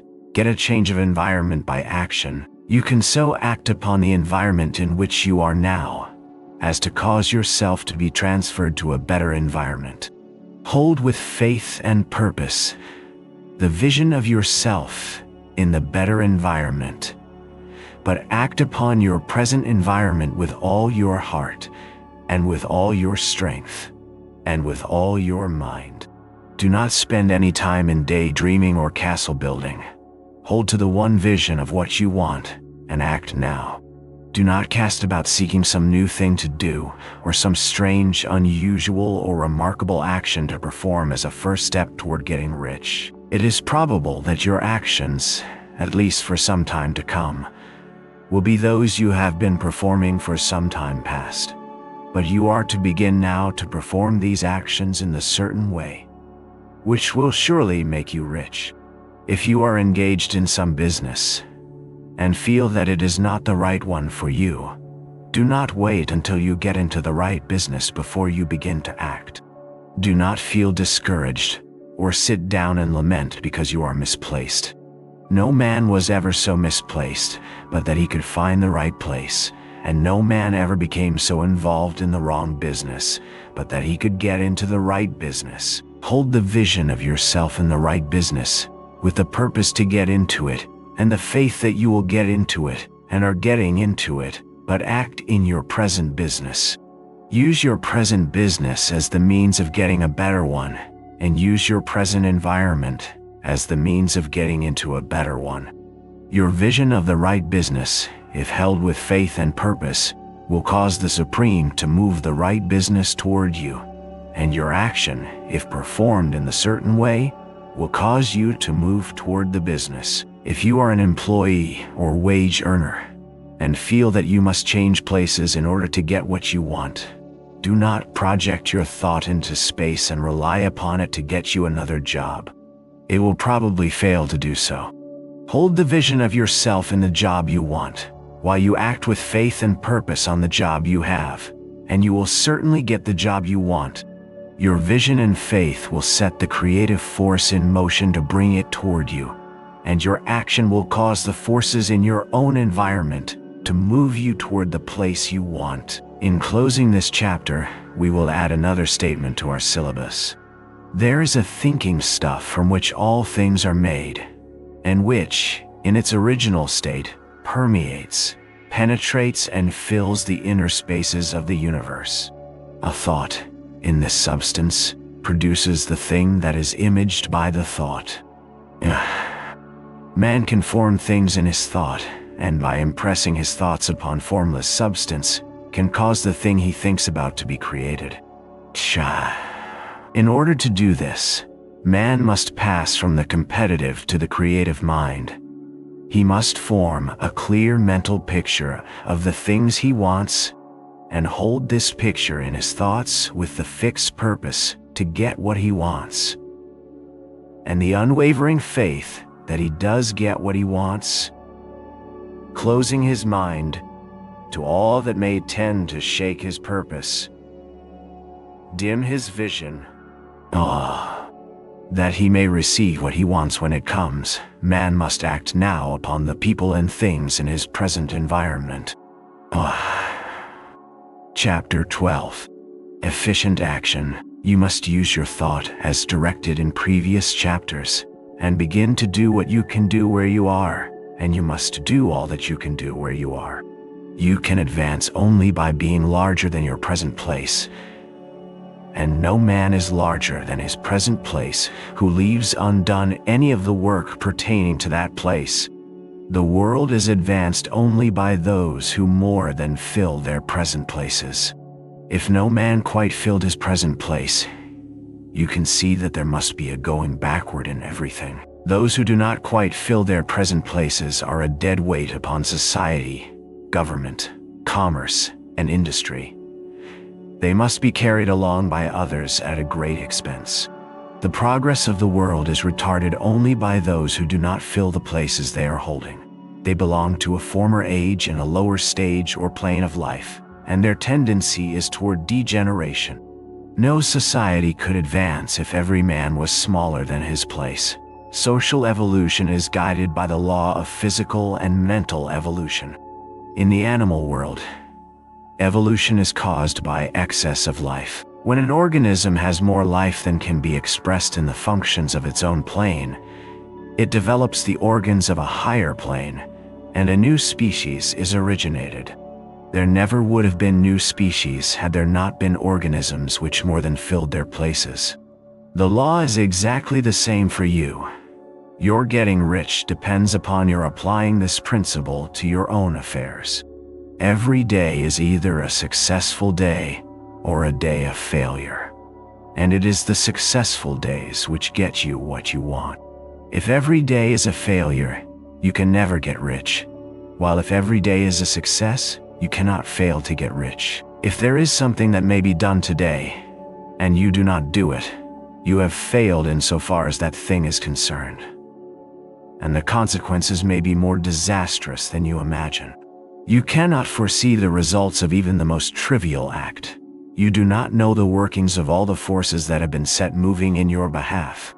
Much may be depending on your doing some simple act. It may be the very thing which is to open the door of opportunity to very great possibilities. You can never know all the combinations which Supreme Intelligence is making for you in the world of things and of human affairs. Your neglect or failure to do some small thing may cause a long delay in getting what you want. Do, every day, all that can be done that day. There is, however, a limitation or qualification of the above that you must take into account. You are not to overwork, nor to rush blindly into your business in the effort to do the greatest possible number of things in the shortest possible time. You are not to try to do tomorrow's work today, nor to do a week's work in a day. Oh, it is really not the number of things you do, but the efficiency of each separate action that counts.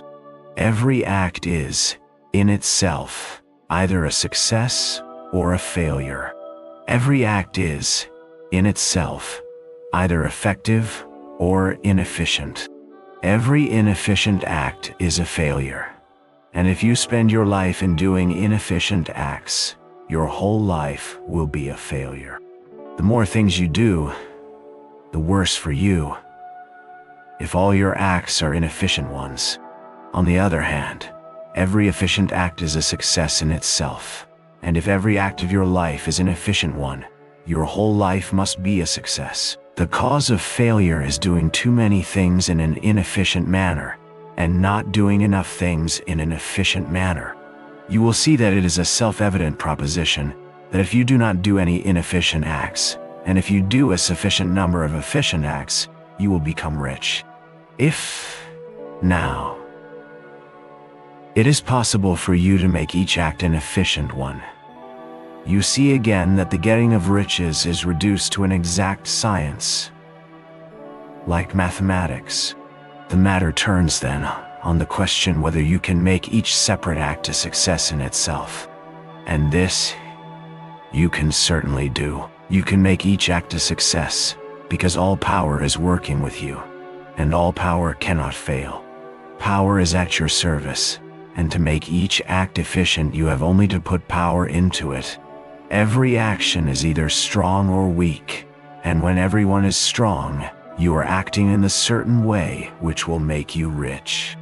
Every act can be made strong and efficient by holding your vision while you are doing it, and putting the whole power of your faith and purpose into it. It is at this point that the people fail who separate mental power from personal action. They use the power of mind in one place and at one time, and they act in another place and at another time. So their acts are not successful in themselves. Too many of them are inefficient. But if all power goes into every act, no matter how commonplace, every act will be a success in itself. And as in the nature of things, every success opens the way to other successes. Your progress toward what you want, and the progress of what you want toward you, will become increasingly rapid. Remember that successful action is cumulative in its results, since the desire for more life is inherent in all things. When a man begins to move toward larger life, more things attach themselves to him, and the influence of his desire is multiplied. Do, every day, all that you can do that day, and do each act in an efficient manner. In saying that you must hold your vision while you are doing each act, however trivial or commonplace, I do not mean to say that it is necessary at all times to see the vision distinctly to its smallest details. It should be the work of your leisure hours to use your imagination on the details of your vision, and to contemplate them until they are firmly fixed upon your memory. If you wish speedy results,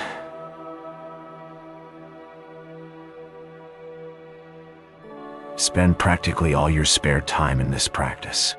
By continuous contemplation, you will get the picture of what you want, even to the smallest details, so firmly fixed upon your mind, and so completely transferred to the mind of formless substance, that in your working hours, you need only to mentally refer to the picture to stimulate your faith and purpose, and cause your best effort to be put forth. Contemplate your picture in your leisure hours, until your consciousness is so full of it that you can grasp it instantly. You will become so enthused with its bright promises that the mere thought of it will call forth the strongest energies of your whole being. Let us again repeat our syllabus, and by slightly changing the closing statements, bring it to the point we have now reached. There is a thinking stuff from which all things are made, and which, in its original state, permeates, penetrates, and fills the universe. A thought, in this substance, produces the thing that is imaged by the thought. Man can form things in his thought, and, by impressing his thought upon formless substance, can cause the thing he thinks about to be created. In order to do this, man must pass from the competitive to the creative mind.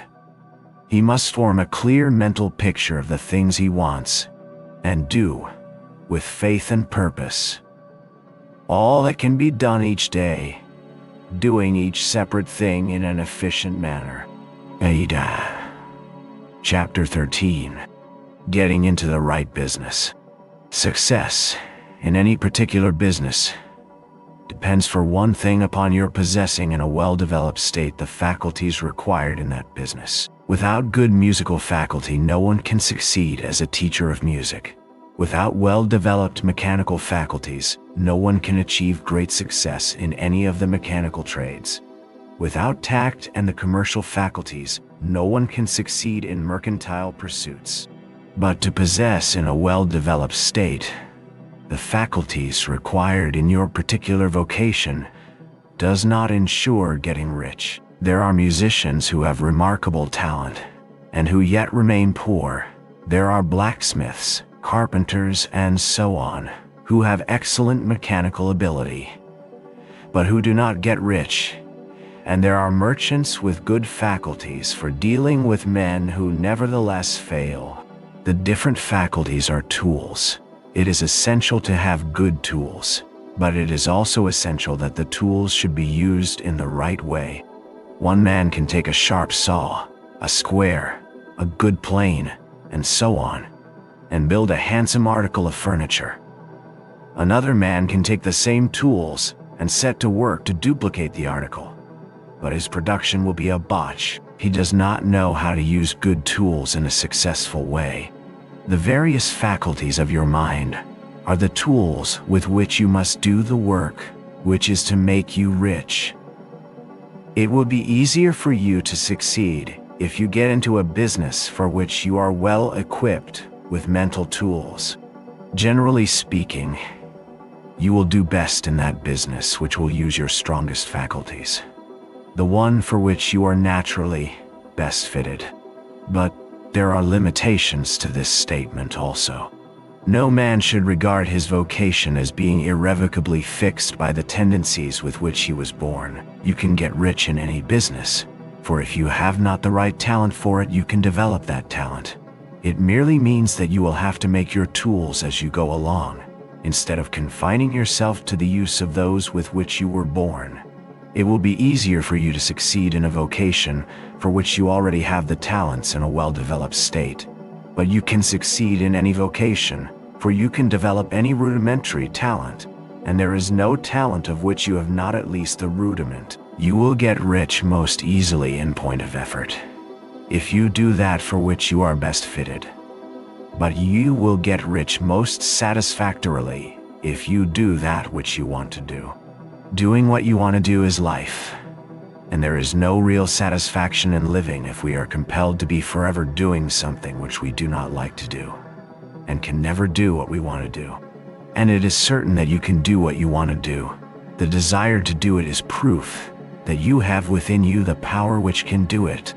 Desire is a manifestation of power. The desire to play music is the power which can play music, seeking expression and development.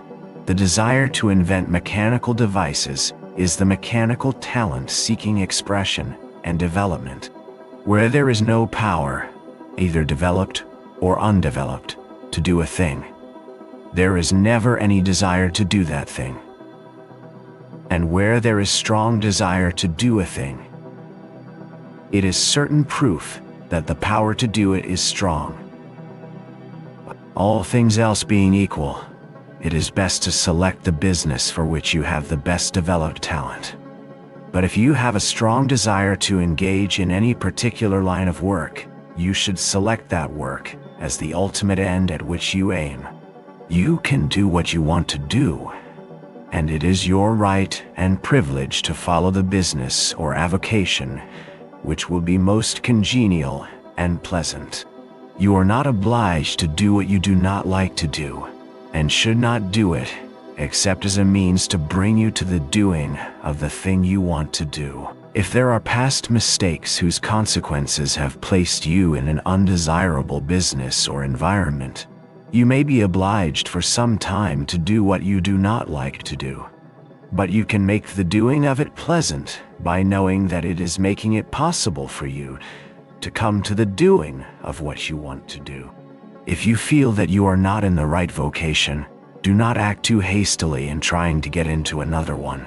The best way, generally, to change business or environment is by growth. Do not be afraid to make a sudden and radical change if the opportunity is presented, and you feel after careful consideration that it is the right opportunity.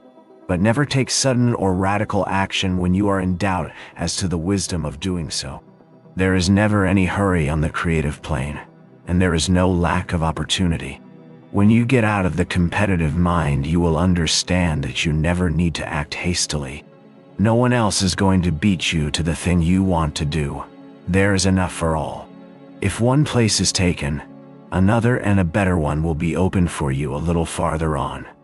There is plenty of time. When you are in doubt, wait. Fall back on the contemplation of your vision and increase your faith and purpose. And by all means, in times of doubt and indecision, cultivate gratitude. A day or two spent in contemplating the vision of what you want, and in earnest thanksgiving that you are getting it, will bring your mind into such close relationship with the Supreme that you will make no mistake when you do act. There is a mind which knows all there is to know, and you can come into close unity with this mind by faith and the purpose to advance in life if you have deep gratitude. Mistakes come from acting hastily, or from acting in fear or doubt, or in forgetfulness of the right motive, which is more life to all and less to none. As you go on in the certain way, opportunities will come to you in increasing number, and you will need to be very steady in your faith and purpose, and to keep in close touch with the All-Mind by reverent gratitude. Do all that you can do in a perfect manner every day, but do it without haste, worry, or fear. Go as fast as you can, but never hurry.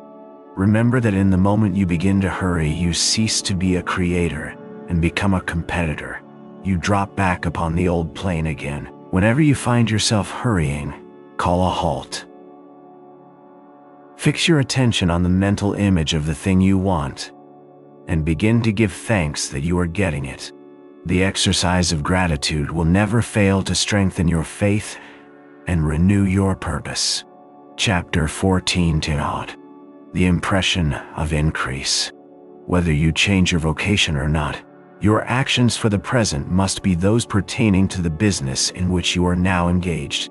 You can get into the business you want by making constructive use of the business you are already established in, by doing your daily work in a certain way, and insofar as your business consists in dealing with other men, whether personally or by letter, the key thought of all your efforts must be to convey to their minds the impression of increase. Increase is what all men and all women are seeking. It is the urge of the formless intelligence within them, seeking fuller expression. The desire for increase is inherent in all nature. It is the fundamental impulse of the universe. All human activities are based on the desire for increase. People are seeking more food, more clothes, better shelter, more luxury, more beauty, more knowledge, more pleasure. Increase in something, more life. Every living thing is under this necessity for continuous advancement. Where increase of life ceases, dissolution and death set in at once. Man instinctively knows this, and hence he is forever seeking more. This law of perpetual increase is set forth by Jesus in the parable of the talents. Only those who gain more retain any. From him who hath not shall be taken away even that which he hath.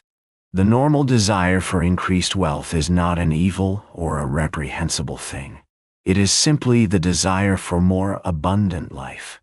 It is aspiration, and because it is the deepest instinct of their natures, all men and women are attracted to him who can give them more of the means of life. In following the certain way as described in the foregoing pages, you are getting continuous increase for yourself, and you are giving it to all with whom you deal. You are a creative center, from which increase is given off to all. Be sure of this, and convey assurance of the fact to every man, woman, and child with whom you come in contact. No matter how small the transaction, even if it be only the selling of a stick of candy to a little child, put into it the thought of increase, and make sure that the customer is impressed with the thought. Convey the impression of advancement with everything you do, so that all people shall receive the impression that you are an advancing man, and that you advance all who deal with you, even to the people whom you meet in a social way, without any thought of business, and to whom you do not try to sell anything.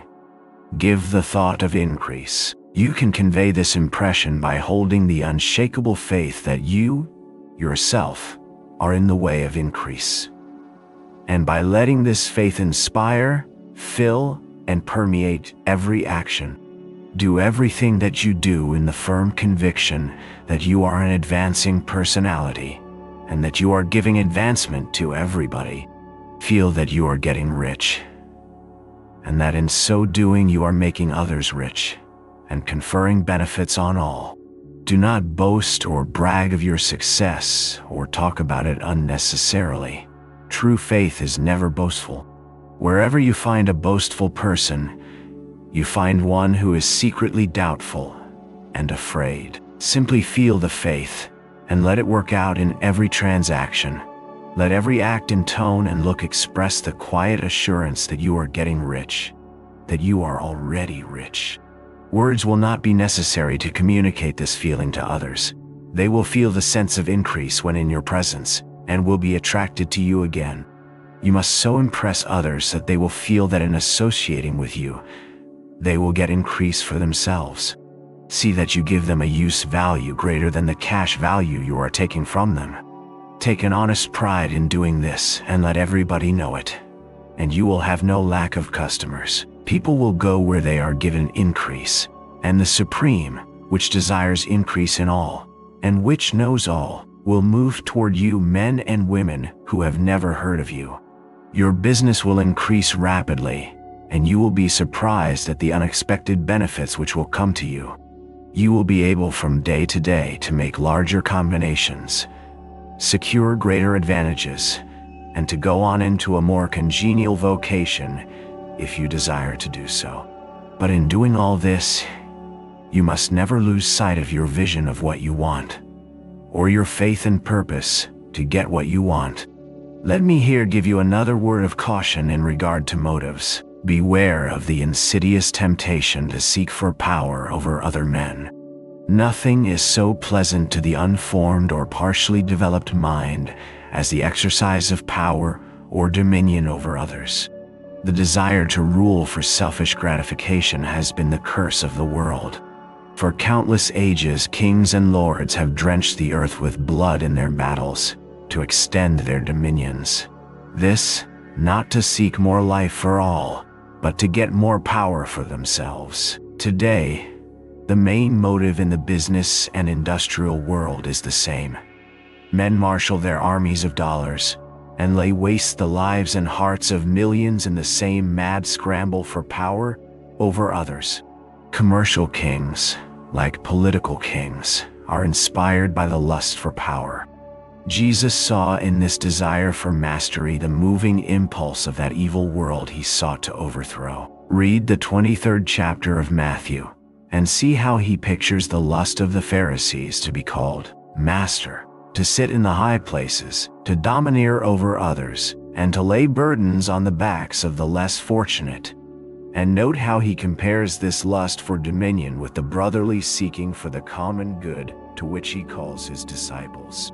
Look out for the temptation to seek for authority, to become a master, to be considered as one who is above the common herd, to impress others by lavish display, and so on. The mind that seeks for mastery over others is the competitive mind. And the competitive mind is not the creative one. In order to master your environment and your destiny, it is not at all necessary that you should rule over your fellow men. And indeed, when you fall into the world's struggle for the high places, you begin to be conquered by fate and environment, and your getting rich becomes a matter of chance and speculation. Beware of the competitive mind. No better statement of the principle of creative action can be formulated than the favorite declaration of the late Golden Rule Jones of Toledo. What I want for myself, I want for everybody. Chapter 15. The Advancing Man. What I have said in the last chapter applies as well to the professional man and the wage earner as to the man who is engaged in mercantile business. No matter whether you are a physician, a teacher, or a clergyman, if you can give increase of life to others and make them sensible of the fact, they will be attracted to you, and you will get rich. The physician who holds the vision of himself as a great and successful healer, and who works toward the complete realization of that vision with faith and purpose, as described in former chapters, will come into such close touch with the source of life that he will be phenomenally successful. Patients will come to him in throngs. No one has a greater opportunity to carry into effect the teachings of this book than the practitioner of medicine. It does not matter to which of the various schools he may belong, for the principle of healing is common to all of them and may be reached by all alike. The advancing man in medicine, who holds to a clear mental image of himself as successful, and who obeys the laws of faith, purpose, and gratitude, will cure every curable case he undertakes, no matter what remedies he may use. In the field of religion, the world cries out for the clergyman who can teach his hearers the true science of abundant life. He who masters the details of the science of getting rich, together with the allied sciences of being well, of being great, and of winning love, and who teaches these details from the pulpit, will never lack for a congregation. This is the gospel that the world needs. It will give increase of life, and men will hear it gladly, and will give liberal support to the man who brings it to them. What is now needed is a demonstration of the science of life from the pulpit. We want preachers who can not only tell us how, but who in their own persons will show us how. We need the preacher who will himself be rich, healthy, great, and beloved, to teach us how to attain to these things. And when he comes, he will find a numerous and loyal following.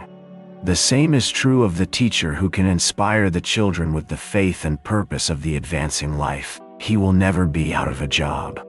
And any teacher who has this faith and purpose can give it to his pupils. He cannot help giving it to them if it is part of his own life and practice. What is true of the teacher, preacher, and physician is true of the lawyer, dentist, real estate man, insurance agent, of everybody. The combined mental and personal action I have described is infallible. It cannot fail. Every man and woman who follows these instructions steadily, perseveringly, and to the letter, will get rich. The law of the increase of life is as mathematically certain in its operation as the law of gravitation. Getting rich is an exact science. The wage earner will find this as true of his case as of any of the others mentioned. Do not feel that you have no chance to get rich, because you are working where there is no visible opportunity for advancement, where wages are small and the cost of living high. Form your clear mental vision of what you want, and begin to act with faith and purpose. Do all the work you can do every day, and do each piece of work in a perfectly successful manner. Put the power of success and the purpose to get rich into everything that you do. But do not do this merely with the idea of currying favor with your employer, in the hope that he or those above you will see your good work and advance you. It is not likely that they will do so. The man who is merely a good workman, filling his place to the very best of his ability, and satisfied with that, is valuable to his employer. And it is not to the employer's interest to promote him. He is worth more where he is. To secure advancement, something more is necessary than to be too large for your place. The man who is certain to advance is the one who is too big for his place, and who has a clear concept of what he wants to be, who knows that he can become what he wants to be, and who is determined to be what he wants to be. Do not try to more than fill your present place with a view to pleasing your employer. Do it with the idea of advancing yourself. Hold the faith and purpose of increase during work hours, after work hours, and before work hours. Hold it in such a way that every person who comes in contact with you, whether foreman, fellow workman, or social acquaintance, will feel the power of purpose radiating from you, so that everyone will get the sense of advancement and increase from you. Men will be attracted to you, and if there is no possibility for advancement in your present job, you will very soon see an opportunity to take another job. There is a power which never fails to present opportunity to the advancing man who is moving in obedience to law. God cannot help helping you. If you act in a certain way, he must do so in order to help himself. There is nothing in your circumstances or in the industrial situation that can keep you down. If you cannot get rich working for the Steel Trust, you can get rich on a 10-acre farm. And if you begin to move in a certain way, you will certainly escape from the clutches of the Steel Trust and get on to the farm or wherever else you wish to be. If a few thousands of its employees would enter upon the certain way, the Steel Trust would soon be in a bad plight. It would have to give its working men more opportunity, or go out of business. Nobody has to work for a trust. The trusts can keep men in so-called hopeless conditions only so long as there are men who are too ignorant to know of the science of getting rich, or too intellectually slothful to practice it. Begin this way of thinking and acting, and your faith and purpose will make you quick to see any opportunity to better your condition. Such opportunities will speedily come, for the Supreme, working in all, and working for you, will bring them before you. Do not wait for an opportunity to be all that you want to be. When an opportunity to be more than you are now is presented, and you feel impelled toward it, take it. It will be the first step toward a greater opportunity. There is no such thing possible in this universe as a lack of opportunities for the man who is living the advancing life. It is inherent in the constitution of the cosmos that all things shall be for him and work together for his good. And he must certainly get rich if he acts and thinks in the certain way. So let wage-earning men and women study this book with great care, and enter with confidence upon the course of action it prescribes. It will not fail. Chapter 16. Some cautions and concluding observations. Many people will scoff at the idea that there is an exact science of getting rich, holding the impression that the supply of wealth is limited. They will insist that social and governmental institutions must be changed before even any considerable number of people can acquire a competence. But this is not true. It is true that existing governments keep the masses in poverty, but this is because the masses do not think and act in the certain way. If the masses begin to move forward as suggested in this book, neither governments nor industrial systems can check them. All systems must be modified to accommodate the forward movement. If the people have the advancing mind, have the faith that they can become rich, and move forward with the fixed purpose to become rich, nothing can possibly keep them in poverty. Individuals may enter upon the certain way at any time, and under any government, and make themselves rich. The more men who get rich on the competitive plane, the worse for others.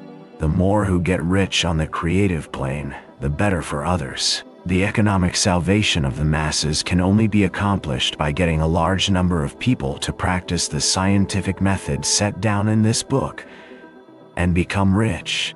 These will show others the way and inspire them with a desire for real life, with the faith that it can be attained, and with the purpose to attain it. For the present, however, it is enough to know that neither the government under which you live, nor the capitalistic or competitive system of industry can keep you from getting rich. When you enter upon the creative plane of thought, you will rise above all these things and become a citizen of another kingdom. But remember that your thought must be held upon the creative plane. You are never for an instant to be betrayed into regarding the supply as limited, or into acting on the moral level of competition. Whenever you do fall into old ways of thought, correct yourself instantly. For when you are in the competitive mind, you have lost the cooperation of the mind of the whole. Do not spend any time in planning as to how you will meet possible emergencies in the future, except as the necessary policies may affect your actions today. You are concerned with doing today's work in a perfectly successful manner, and not with emergencies which may arise tomorrow. You can attend to them as they come. Do not concern yourself with questions as to how you shall surmount obstacles which may loom upon your business horizon, unless you can see plainly that your course must be altered today in order to avoid them. No matter how tremendous an obstruction may appear at a distance, you will find that if you go on in the certain way, it will disappear as you approach it, or that a way over, through, or around it will appear. No possible combination of circumstances can defeat a man or woman who is proceeding to get rich along strictly scientific lines. No man or woman who obeys the law can fail to get rich, any more than one can multiply 2 by 2 and fail to get 4. Give no anxious thought to possible disasters, obstacles, panics, or unfavorable combinations of circumstances. It is time enough to meet such things when they present themselves before you in the immediate present. And you will find that every difficulty carries with it the wherewithal for its overcoming. Guard your speech. Never speak of yourself, your affairs, or of anything else in a discouraged or discouraging way. Never admit the possibility of failure, or speak in a way that infers failure as a possibility.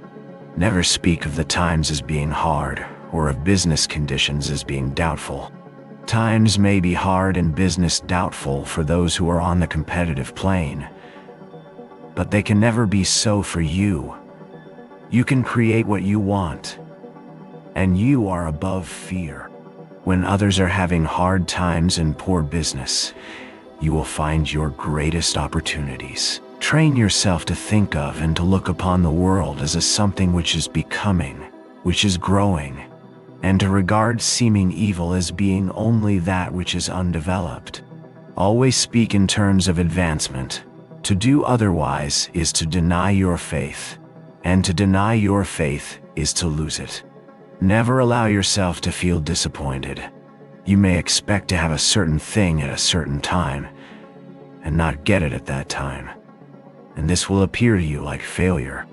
But if you hold to your faith, you will find that the failure is only apparent. Go on in the certain way, and if you do not receive that thing, you will receive something so much better that you will see that the seeming failure was really a great success.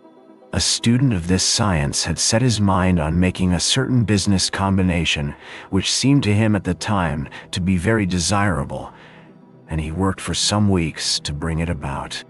When the crucial time came, the thing failed in a perfectly inexplicable way. It was as if some unseen influence had been working secretly against him. He was not disappointed. On the contrary, he thanked God that his desire had been overruled, and went steadily on with a grateful mind. In a few weeks, an opportunity so much better came his way that he would not have made the first deal on any account. And he saw that a mind which knew more than he knew had prevented him from losing the greater good by entangling himself with the lesser. That is the way every seeming failure will work out for you. If you keep your faith, hold to your purpose, have gratitude, and do, every day, all that can be done that day, doing each separate act in a successful manner. When you make a failure, it is because you have not asked for enough. Keep on, and a larger thing than you were seeking will certainly come to you.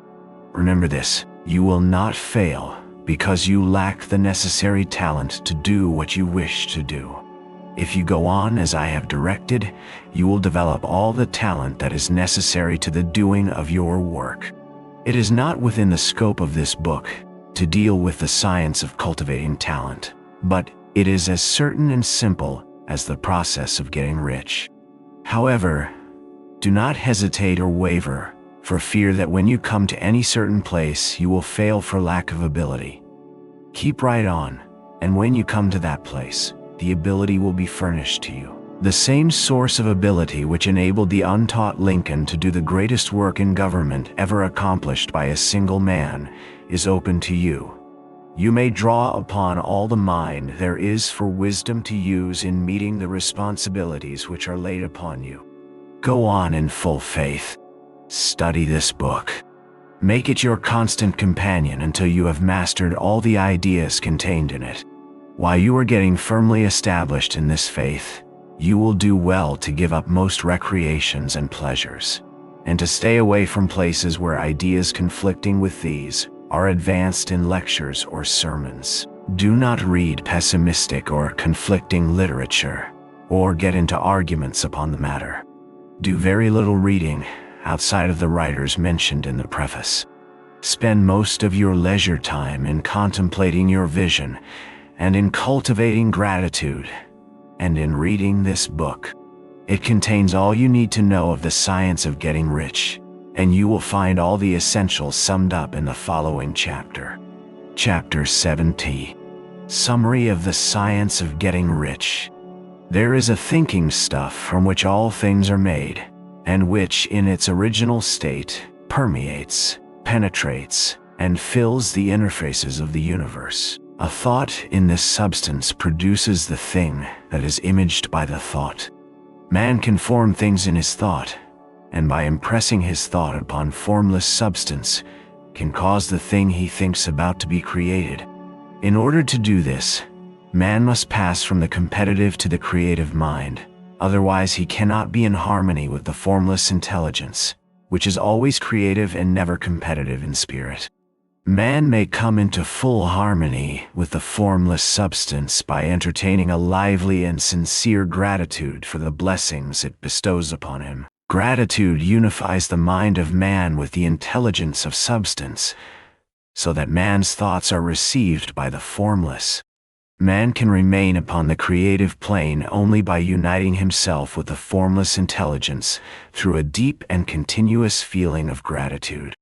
Man must form a clear and definite mental image of the things he wishes to have, to do, or to become. And he must hold this mental image in his thoughts, while being deeply grateful to the Supreme that all his desires are granted to him. The man who wishes to get rich must spend his leisure hours in contemplating his vision, and in earnest thanksgiving that the reality is being given to him. Too much stress cannot be laid on the importance of frequent contemplation of the mental image, coupled with unwavering faith and devout gratitude. This is the process by which the impression is given to the formless, and the creative forces set in motion. The creative energy works through the established channels of natural growth, and of the industrial and social order. All that is included in his mental image will surely be brought to the man who follows the instructions given above, and whose faith does not waver. What he wants will come to him through the ways of established trade and commerce. In order to receive his own when it shall come to him, man must be active. And this activity can only consist in more than filling his present place. He must keep in mind the purpose to get rich through the realization of his mental image. And he must do, every day, all that can be done that day, taking care to do each act in a successful manner. He must give to every man a use value in excess of the cash value he receives, so that each transaction makes for more life.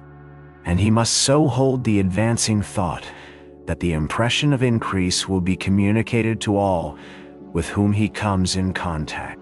The men and women who practice the foregoing instructions will certainly get rich, and the riches they receive will be in exact proportion to the definiteness of their vision, the fixity of their purpose, the steadiness of their faith, and the depth of their gratitude.